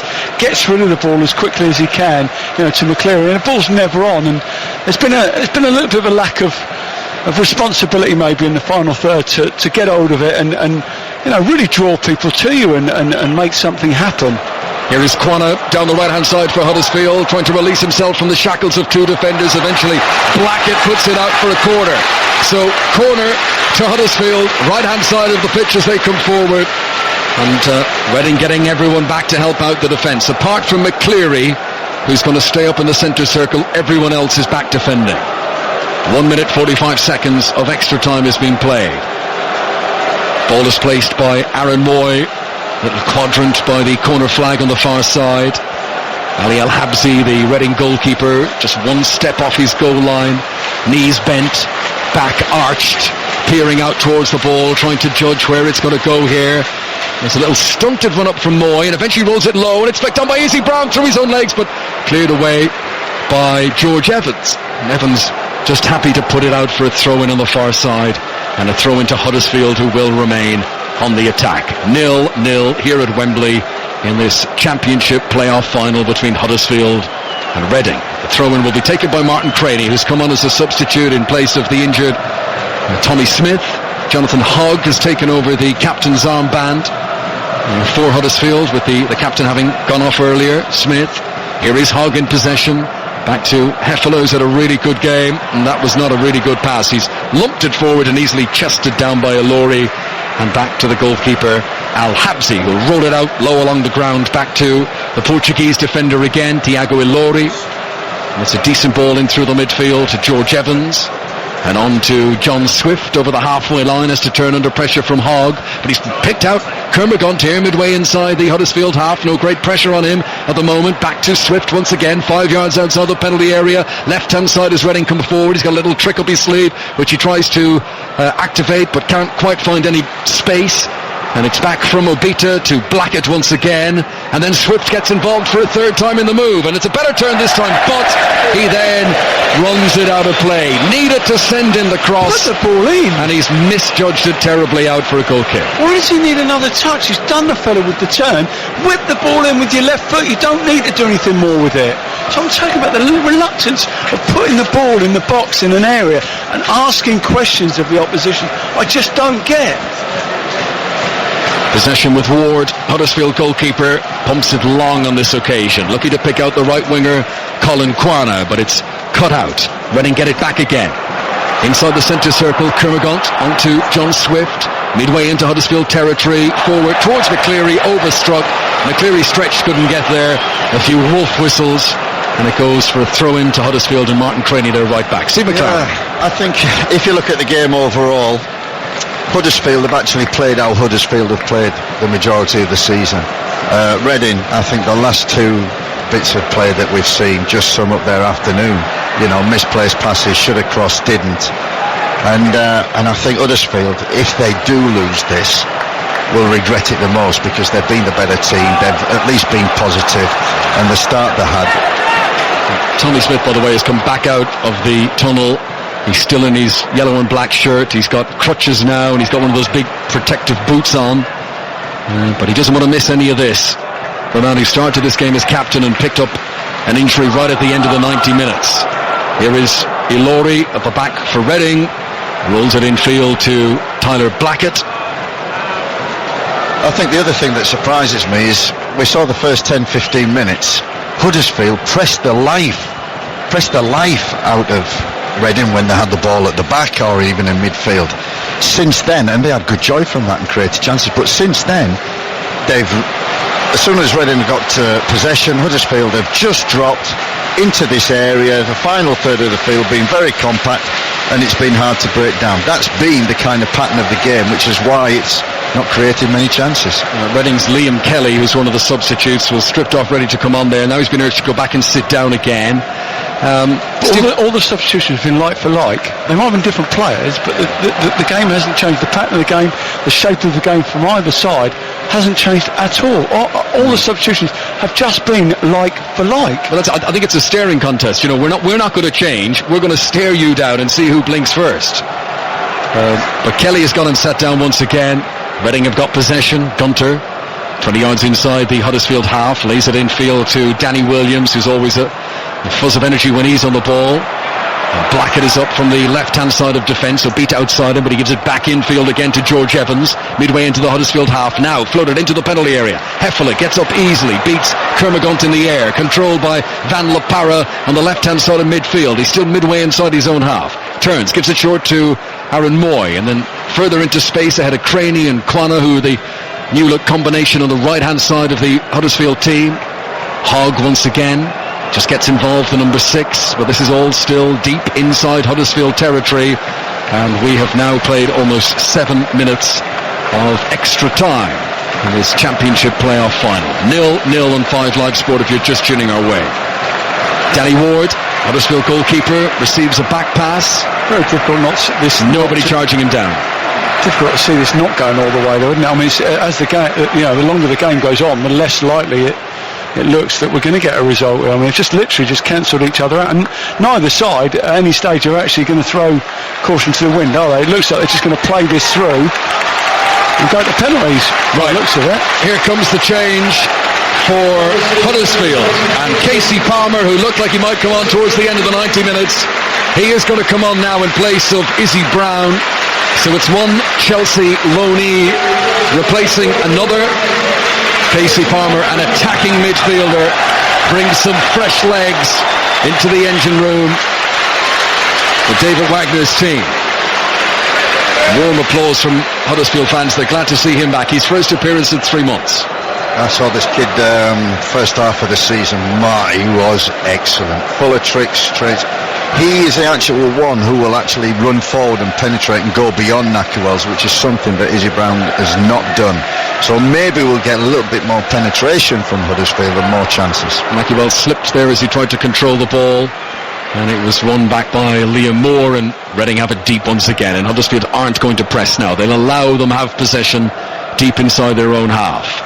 Not a time to make the mistake, to force it too much and make the error to lose the game. Here come Reading over the halfway line.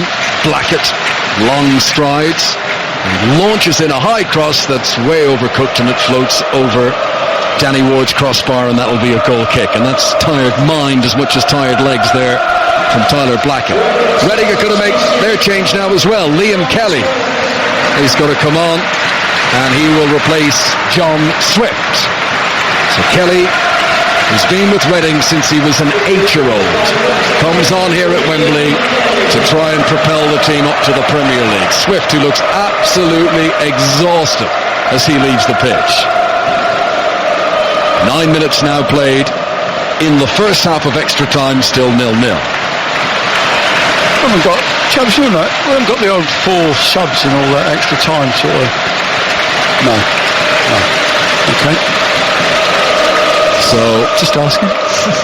Goal kick for Danny Ward. And that will be taken right-footed and up over the halfway line. And the header by Martin Craney. Now, chance for Casey Palmer to try and get on the ball, but immediately that's snuffed out. Reading get it back again, played long. Heffler jumps 10 yards outside his own penalty area, wins the header. Back down the deck with Jonathan Hogg. And here is Christopher Schindler, and to the near side, Chris Love. 15 yards outside his own penalty area, gives it long, looking for Naki Wells, feels the full force of jumping up against Diago Ilori there. Huddersfield get it back again, low along the ground this time to Naki Wells. Love onto Aaron Moore, and now Casey Palmer gets it, and a chance to squirm away and wriggle free inside the centre circle and get some breathing space. He's got green boots on, Casey Palmer. Looks up for a run of Kwana, plays it direct into the penalty area. Good idea, but the goalkeeper was alert, and Al Habsi comes out and makes the save.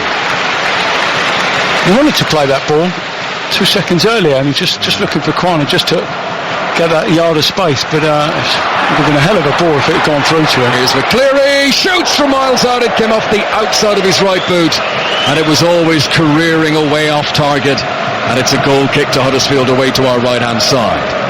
4 minutes left in the first half of extra time, still 0-0. McCleary, who scored 9 goals this season, the former Nottingham Forest man. Well, I just feel that, in this sort of circumstance, you might as well have a pop at goal. I mean, who knows? Buy the ticket. You might win the raffle. Yeah, there is that.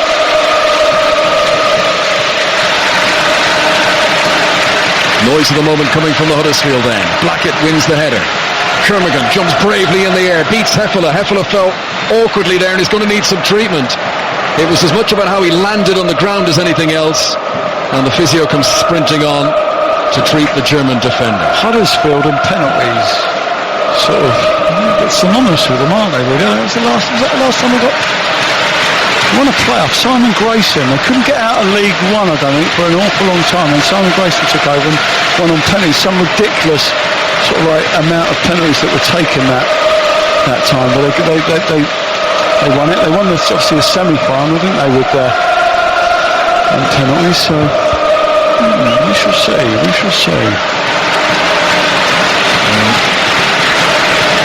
Treatment being received by Heffler. He doesn't want to leave the pitch, but of course he has to because the physio had come on. Just looking back over all the years, Huddersfield, who in 2004 were in the League 2 playoff.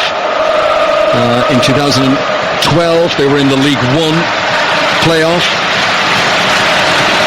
And here in 2017, the Championship playoff. 2012, I think they went on pens actually as well. So I think Simon Grayson was the manager then. He'd just taken over from Lee Clark United. So the clock ticks on. We've got just 2 minutes of the first half of extra time remaining. That injury to Heffler has just slowed things down a little bit. He's back in the field now. He's going to possible to slow it down anymore. Here he is on the ball, Heffler, with the bright red boots. Lays it off. First time to Craney. Back again to Heffler. Gives it a big hoof up the field. Straight though. Onto the head of George Evans. Reading won't hold on to the possession. Oh, in fact, they've won it back again. Kermagant over to the left wing to Obita. He's not really been in the game all that much. Came on late in the regular 90 minutes. Playing that left wing back position. Blackett tucking in behind him. Here is Tyler Blackett on the halfway line. And it has become pedestrian now. That's no doubt about that. It feels like a game in which both teams are saying, yeah, okay, penalties, let's do that. But of course, someone could still win it in this extra time. McCleary, 15 yards outside the Huddersfield penalty, tries to inject a bit of pace, but he loses the ball to Quana. And Quana's surely been dragged back there by Obita. That's going to be a free kick. Referee's going to have a word. Yellow card to Jordan Obita. Southampton Man United. How long ago was that? It feels a lifetime ago. That was about 11 days ago. Myself and Steve Claridge were at St Mary's for Southampton Man United. Now that was a dull game. That really was. I had forgotten that game ever happened. Just played out time, and then you get the feeling that's what neither of these sides are prepared to take a risk, are they? Then we've gone far too long, far too far down the road now to say that anybody's going to actually go and take a risk and try and win this game. Van La Parra gives it infield to Jonathan Hogg. Hogg gets it back again from Chris Love, but it's not a forward pass. It's back to Heffler behind him. If you're a supporter of Huddersfield Town or Reading, you'll just be praying now, just praying that this falls the way of your team. 2 minutes being added on to stoppages at the end of the first half of extra time. Yapstam has got his hands deep in his pockets. David Wagner's got his arms folded across his chest. He still has the dark suit jacket on, even in the warm conditions. The heart of defence, Liam Moore and Thiago Ilori. And now across to Chris Gunter, who looks more and more a right back and less of a wing back as this game continues. Yes, it's become... What was the famous game? Was it the 82 World Cup where there was this a dead rubber match where they just played out? It was an Austrian someone, I can't even remember, but this has got the feeling of, right, if you don't score against us, we won't score against you. Here's Gunter. Chance to come forward now on the right-hand side. Slips as he tries to play it, and he's given the ball away. Played by Love, good accurate pass, little dinked looping ball into Moy. Moy is challenged by McCleary. Moy tries to nibble back, might have fouled in play, answers the referee. Liam Kelly, the substitute, helps it on to Danny Williams. Now Gunter on the right hand side, rolls it across the edge of the penalty area. Chance here for McCleary, if he can get a side of goal, and he can, and he shoots it, it's wide. Left footed across the face of goal and wide. Big opportunity. Well, from where we were, that looked like that was actually in. I mean, it's certainly got the keeper concerned. McCleary knows he's hit it well, but he's just with his weaker foot, his left foot, as it's come across from right to left, just pulled that fractionally wide. He did well to dig it out from under his own feet, to get the room to swing that left boot at it, and immediately he raised both hands to the back of his head. He knows it was a big chance. I mean, if that goes in, that's Premier League football, perhaps. Yapstam couldn't believe it either. Hands right clasped up to his cheeks. So close from Gareth McCleary, but it remains 0-0 at Wembley. Here come Huddersfield. Will that scare, smoke them out a little bit? Well, it won't do for now, because that's the end of the first half of extra time, and it stands as it did at the end of the 90. It's Huddersfield Town 0, Reading 0. Mark Chapman. We're back underway. The second half of extra time. This is 5 Live Sport from the BBC with Steve McLaren and Steve Claridge here at Wembley. And no goals between Huddersfield Town and Reading so far. And we have got a quarter of an hour to go now. If nobody scores in that period, it is going to be penalties to decide the most lucrative game in football to decide who goes to the Premier League next season. Quana tries to charge down the right wing, and across comes Tyler Blackett and puts it out for a throw-in. Throw into Huddersfield, attacking position on the right-hand side. Martin Craney takes the throw, short to Aaron Moy, comes back to Craney near the touchline on the right-hand side. He's got the green boots. He's got the long dark sleeves under his yellow shirt, and he makes his way forward past the corner angle of the penalty area, eventually hooks in a right-footed cross which is headed away by Ilori, and then the clearance continued by Liam Kelly, high and hopeful and up towards the halfway line. Jumping is Casey Palmer, this exciting youngster on loan from Chelsea at Huddersfield, who's yet to get into the game, having only recently come on as a sub. Ball played forward by Kermagant. This is for McCleary to go chasing after. He's got there ahead of Schindler as well. He wasn't favourite to win that race, but he gets there. Schindler tries to stand firm. McCleary goes through Schindler and then can't get through the next defender, and it's Van La Parra who comes away with the ball, and he's already over the halfway line. Veers infield, that's just a dummy, goes back out again, tries to take on the fullback on the outside and then turns and needs support, and Aaron Moy provides it, and Huddersfield now have the ball inside Reading territory. This is 5 Live from the BBC at an enthralled Wembley, not at the quality of the play, but at how close this is. Here is Colin Quana, steps into the penalty area, defenders backing away from him, Quana shoots, hits the side netting, he's appealing, it hit the defender on the way through, and it did, it hit Obita, and that means a corner to Huddersfield on the right hand side. The defender now, he's 1 against 1 in the box, he's got to stand up, he's got to make sure that best he can do there is get the block. He can't go and challenge, and try and win that ball. He does that very ably. No urgency at all here about Huddersfield as they prepare to take the corner kick. It's a very slow, deliberate walkover by Chris Love to place the ball here, and eventually gets ready to deliver it into a crowded penalty area. Here it comes, in swinging towards the goalkeeper. It wasn't Peter Heffel out the back post, can't get a touch, and it harmlessly goes out for a goal kick to Reading. El Habsi, who for a moment was thinking of coming for that cross and found himself banging into, I don't know if it was a teammate or an opponent, he might have been out of the equation had Heffel been able to get it on the far side. 0-0 it remains. Steve Claridge. Is it more? It's more that just sees Heffler out there. It's good defending actually, because you can see that Habsi's come towards the ball, and yes, he's got to make sure he can't get it, and it's good defending from Moore. I mentioned no urgency from Chris Love there to take the corner. I wonder how Danny Ward will be feeling about a penalty shootout here, having saved 2 penalties in the shootout in the semi-final. Might he be called upon to be a hero once again here? All the pressure on the taker, of course, in the penalty shootout. Goalkeepers can become the hero. They're very seldom blamed when it goes wrong. Here is Van La Parra, though. It mightn't even get to the penalty shootout if someone can nick a goal here. Van La Parra into the penalty area. Well timed challenge. Had to be careful there on the edge of the box in Ilori, and he was. Gunter comes away with the ball and wellies it deep into the Huddersfield half, where Schindler wins it clean forehead. Picked up by Danny Williams. Lost possession of it as he charged, and Hogg has fouled him. Free kick to Reading. And Williams, I think, feels there should have been a booking for that, and he pushes Hogg away. Booking means he's off, so yeah, it's a little bit like the booking he received actually on Williams, but it's not a booking.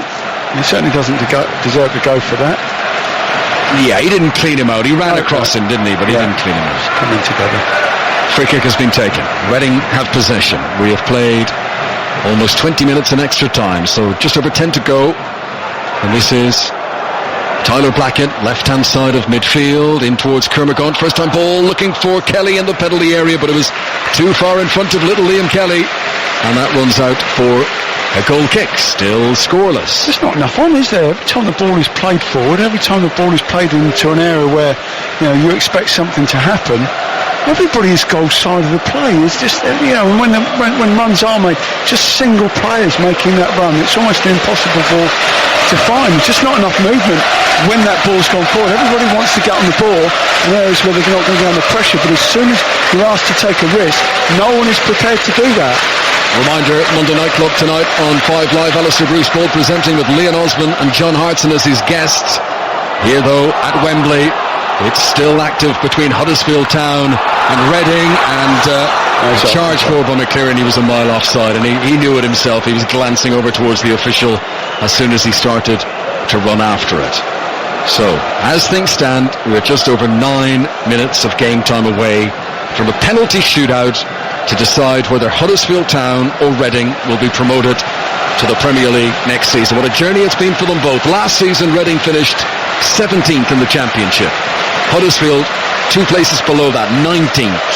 And here, they have got to within touching distance of the top flight. They can reach out and almost feel the Premier League. And if someone can just put the ball in the back of the net, I can't see the opponents responding. I think 1 goal wins it now, if anyone can do that. Heffler, just outside his own penalty area. Sends it long, right-footed for Huddersfield, up over the halfway line, looking for Casey Palmer, difficult one to control, but he's done well in a tight spot.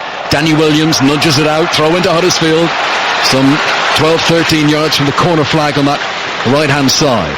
Huddersfield attacking the end where their fans are housed here at Wembley, the west end of the stadium. Throw-in is taken by Craney to Moy. He's got a twist one way and then the other, and he gives it back to Heffler, and then that's a chip in towards the corner flag, which Quanah will do well to get under his spell, but he does control it well. He was under pressure from Blackett, gives it low back along the ground to Moy once again, back to Heffler once again, on to Quanah. Oh, he's miscontrolled it, he's put it out for a throw. Throw into Reading, left full back position for them. The clock ticks on, and it's now 7 3/4 minutes to penalties. Steve Claridge. So many times the ball has gone forward, and so many times just the only thing that has been done by the player who's receiving the ball is not to turn, not to get at his marker, not try and roll him, just simply get it and give it back, get it and give it back. It goes to penalties. Quite a lot of Germans in that Huddersfield team. The 3 defenders, Love, Heffler, Schindler. Love and Heffler both scored penalties in the shootout in the semi-final. David Wagner did joke about it in the week. You know, Germans do well in penalty shootouts. He was sort of saying, yeah, we'll take a penalty shootout. But you never know on the day. I'm sure both teams will have been practicing the spot kicks, but you cannot replicate the pressure that the players will be under if it does go to a penalty shootout in less than 7 minutes' time. Throw into Reading, far side of the field from us. Nobody's leaving early. So many big games up and down the country. Late on in the match, people will make their way towards the exits, but at the moment, nobody is taking their eyes off this. 3 Germans in the Huddersfield team. Oh, sorry, 4 with Quanah as well, of course, who's on the right wing. He didn't take a penalty in the shootout, but he'll be called upon, I'm sure, should it go to spot kicks here today. So it's become so pedestrian now, the acceptance almost that the spot kicks are on the way. Throw in the far side for Reading. It must felt like that with probably about half an hour to go, didn't it? The game's sort of come down a notch, and it's never gone back up.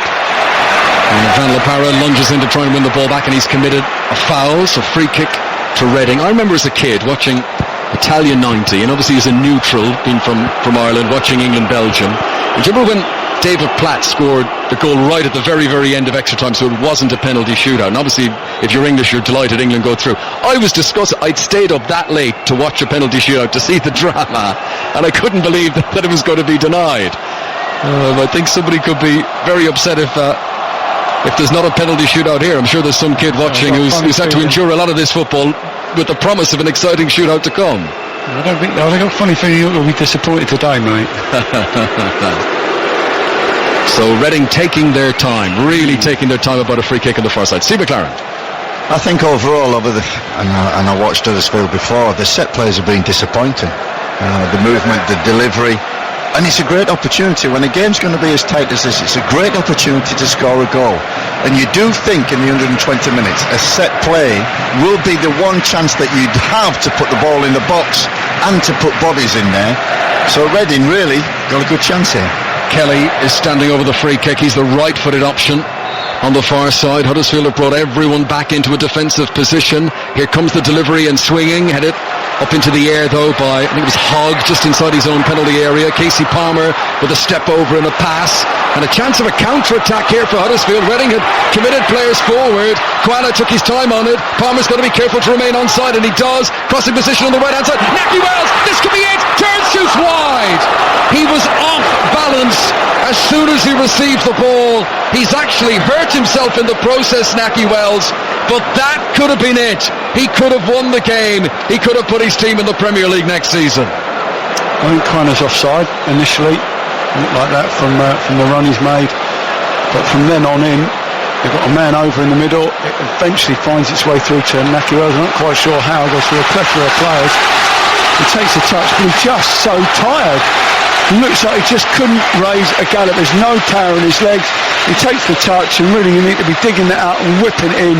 And he tries to just pull it, to the right-hand side of the keeper, but there's just not enough energy. And his legs and his body to get that out of his feet and hit it with any real power. Naki Wells is okay. I think it was the disappointment of not having hit the target as much as an injury that had him remaining lying on the turf after that chance. We've seen Dean Hoyle on our screens, the owner of Huddersfield. He is going through trauma down there watching this game.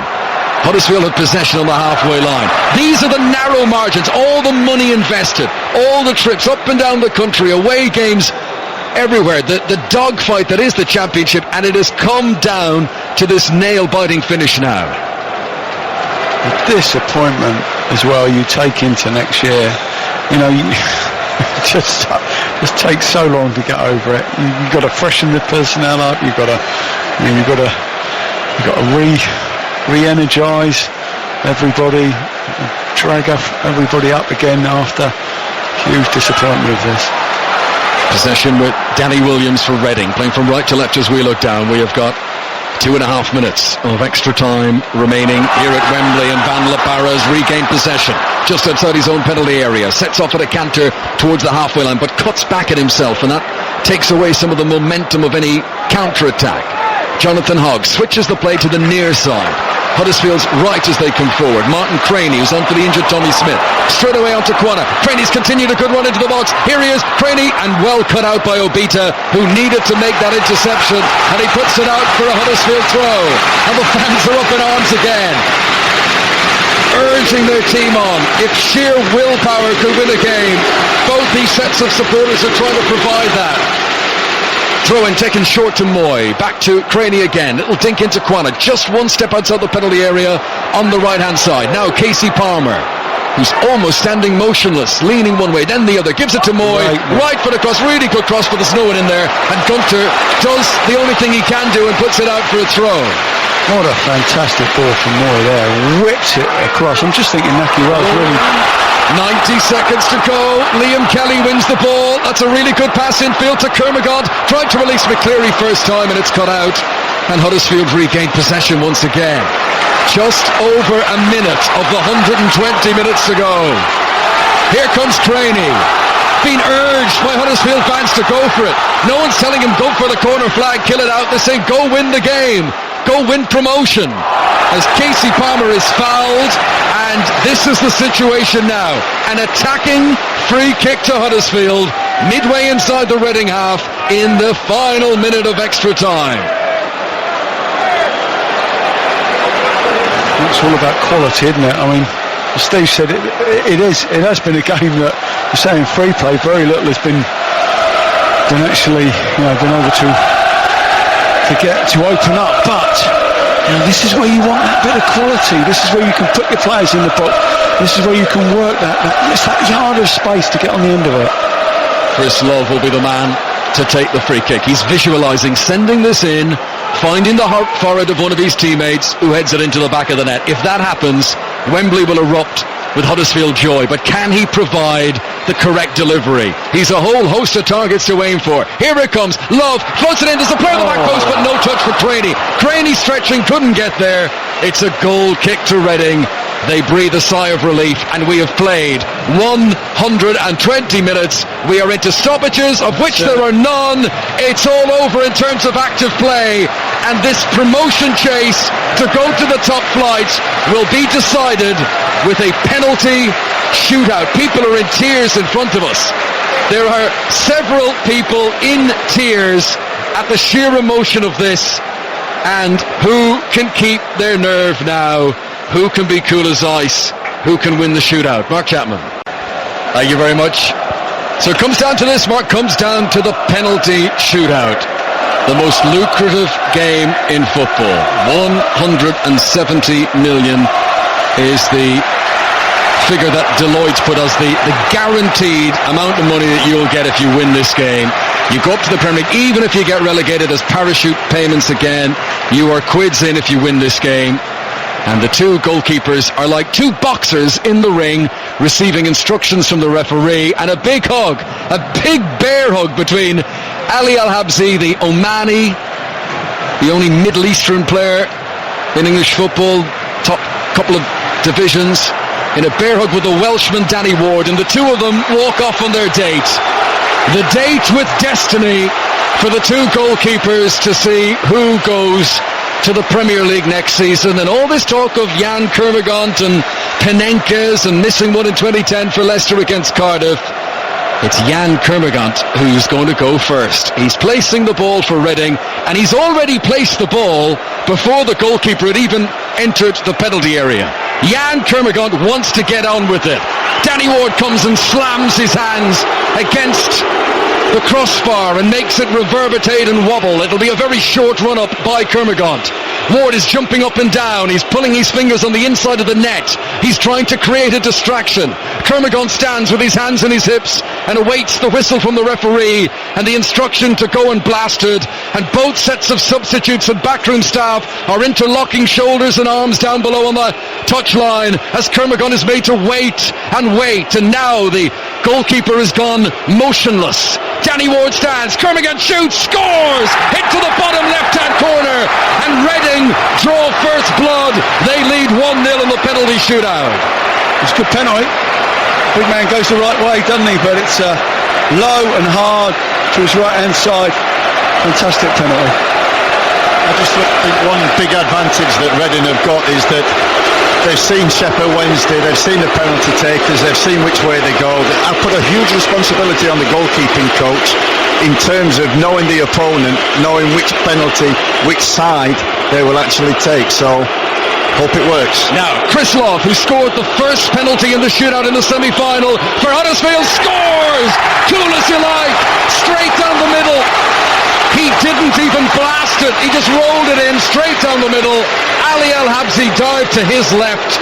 It's 1-1 in the penalty shootout. No, he's almost waited for the keeper there, hasn't he, to make his move, and then he's just played it down the, sort of like to the middle of the goal there. He's waiting for Al-Habsi, he's made his move, and he's just tucked it in the other side.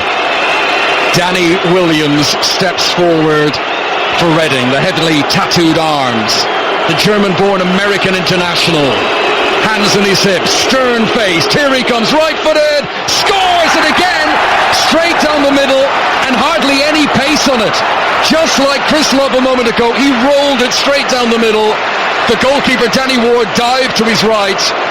It's 2-1 Reading in the penalty shootout. I think the run-ups are very, very slow. And the run-ups are really slow here, and that's enabling them just to wait that split second for the keeper to make his move, and then they're just sticking it straight down the middle. Keeper's going just a fraction early because the run-ups are so lethargic. Same as the semi-final for Huddersfield. Chris Love took the first one, Michael Heffele took the second. It's Heffele here, the German central defender, right-footed, saved! Saved by Al-Habsi! Heffele falls to his knees and punches the turf, and it's the Omani goalkeeper, Ali Al-Habsi. For the last 2 seasons in a row, he has been Reading's Player of the Year, and that's why he has saved the penalty here, and he's given them an enormous advantage in this penalty shootout. Heffele fails to beat Al-Habsi. It's still 2-1 to Reading. Well, here's another one. It's a really slow run. He's waiting for the keeper to make his move. He doesn't. He stands that fraction longer this time. Waits for Heffele to take the penalty, and then he makes his move. No pace on the ball. Liam Kelly for Reading, right-footed, scores to the roof of the net. Oh, it barely went in under the crossbar, but it lifts the net up, and he scores. 3-1 with an extra penalty having been taken by Reading, but a lot of pressure now on Nahki Wells. Well, I mean, there is no emotion there, was there? That is stride up, bang, top corner, thanks very much, job done. Naki Wells gets the whistle from the referee, hits it right-footed and nearly takes the net off the ground. Drilled it to the goalkeeper's left. Interestingly, Al Habsi stood his ground there in case Naki Wells had hit it straight down the middle, but it was tucked into the corner. I think he thinks Naki Wells, by the run-up, is going to give him the eyes and pop it the other side. But he just smashes it. He runs slightly on the diagonal, smashes it straight forward. So now Danny Ward is stretching up on his tippy toes and touching the crossbar as he awaits the latest penalty, which comes and is fired over the crossbar. It's been missed by Liam Moore. The central defender blazes it over the top, and now they've both missed one, and it's back to all square again. In essence, if Huddersfield can take advantage now and score their fourth kick. Got to hit the target, got to make the keeper make a save. The one thing, that is the golden rule when you take a penalty, you hit the target. No matter how badly or how poorly you hit it, you've got a chance of it going in. I'm trying to send it home. Dave Basson, by the way, is the Reading goalkeeper coach, saved a penalty in an FA Cup final at the old Wembley in 1988. Aaron Moy has stepped forward for Huddersfield. This to make it 3-3 if he can, and he does! Sends the goalkeeper the wrong way, into the bottom left-hand corner. Huge release of emotion from the Huddersfield fans. They've both missed one, both teams have missed one, but they've scored the other three. It is 3-3 in the penalty shootout as we come to the fifth kick. After this, it'll be sudden death. It effectively is sudden death now. Isn't it? Yeah. The balance shifts just slightly towards Huddersfield now. Sure, Reading would have thought they were, it was there. Ball has been placed by Obita. Jordan Obita for Reading. A considered run-up. A left-footed strike and a save! A save by Danny Ward! He's doing it again.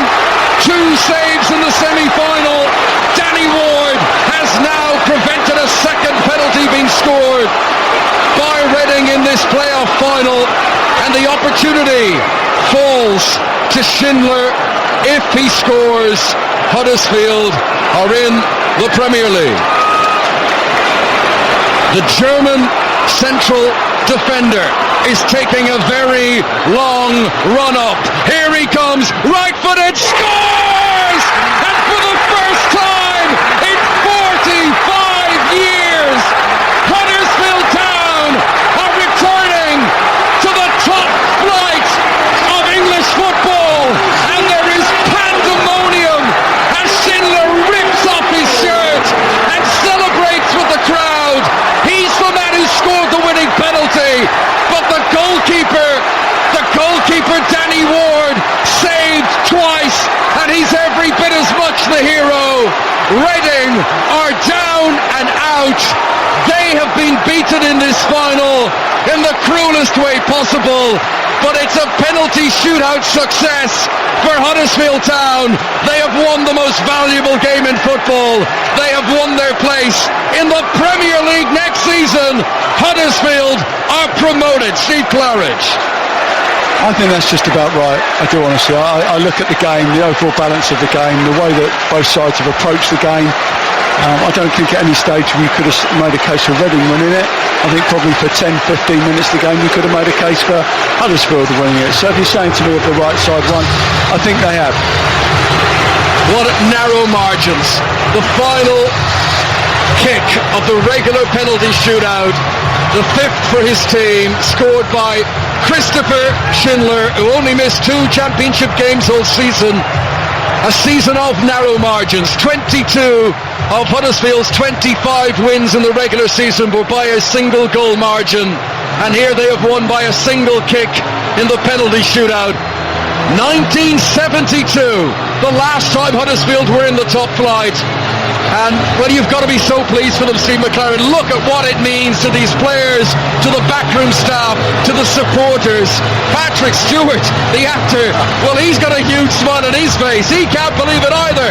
The owner, Dean Hoyle, looks traumatised. He just looks absolutely spent of everything. This has taken it all. The from manager David Wagner with a beaming smile. They have done it. Huddersfield, who were almost relegated from the Championship last season, have bounced back off the canvas and they're going up to the Premier League next year.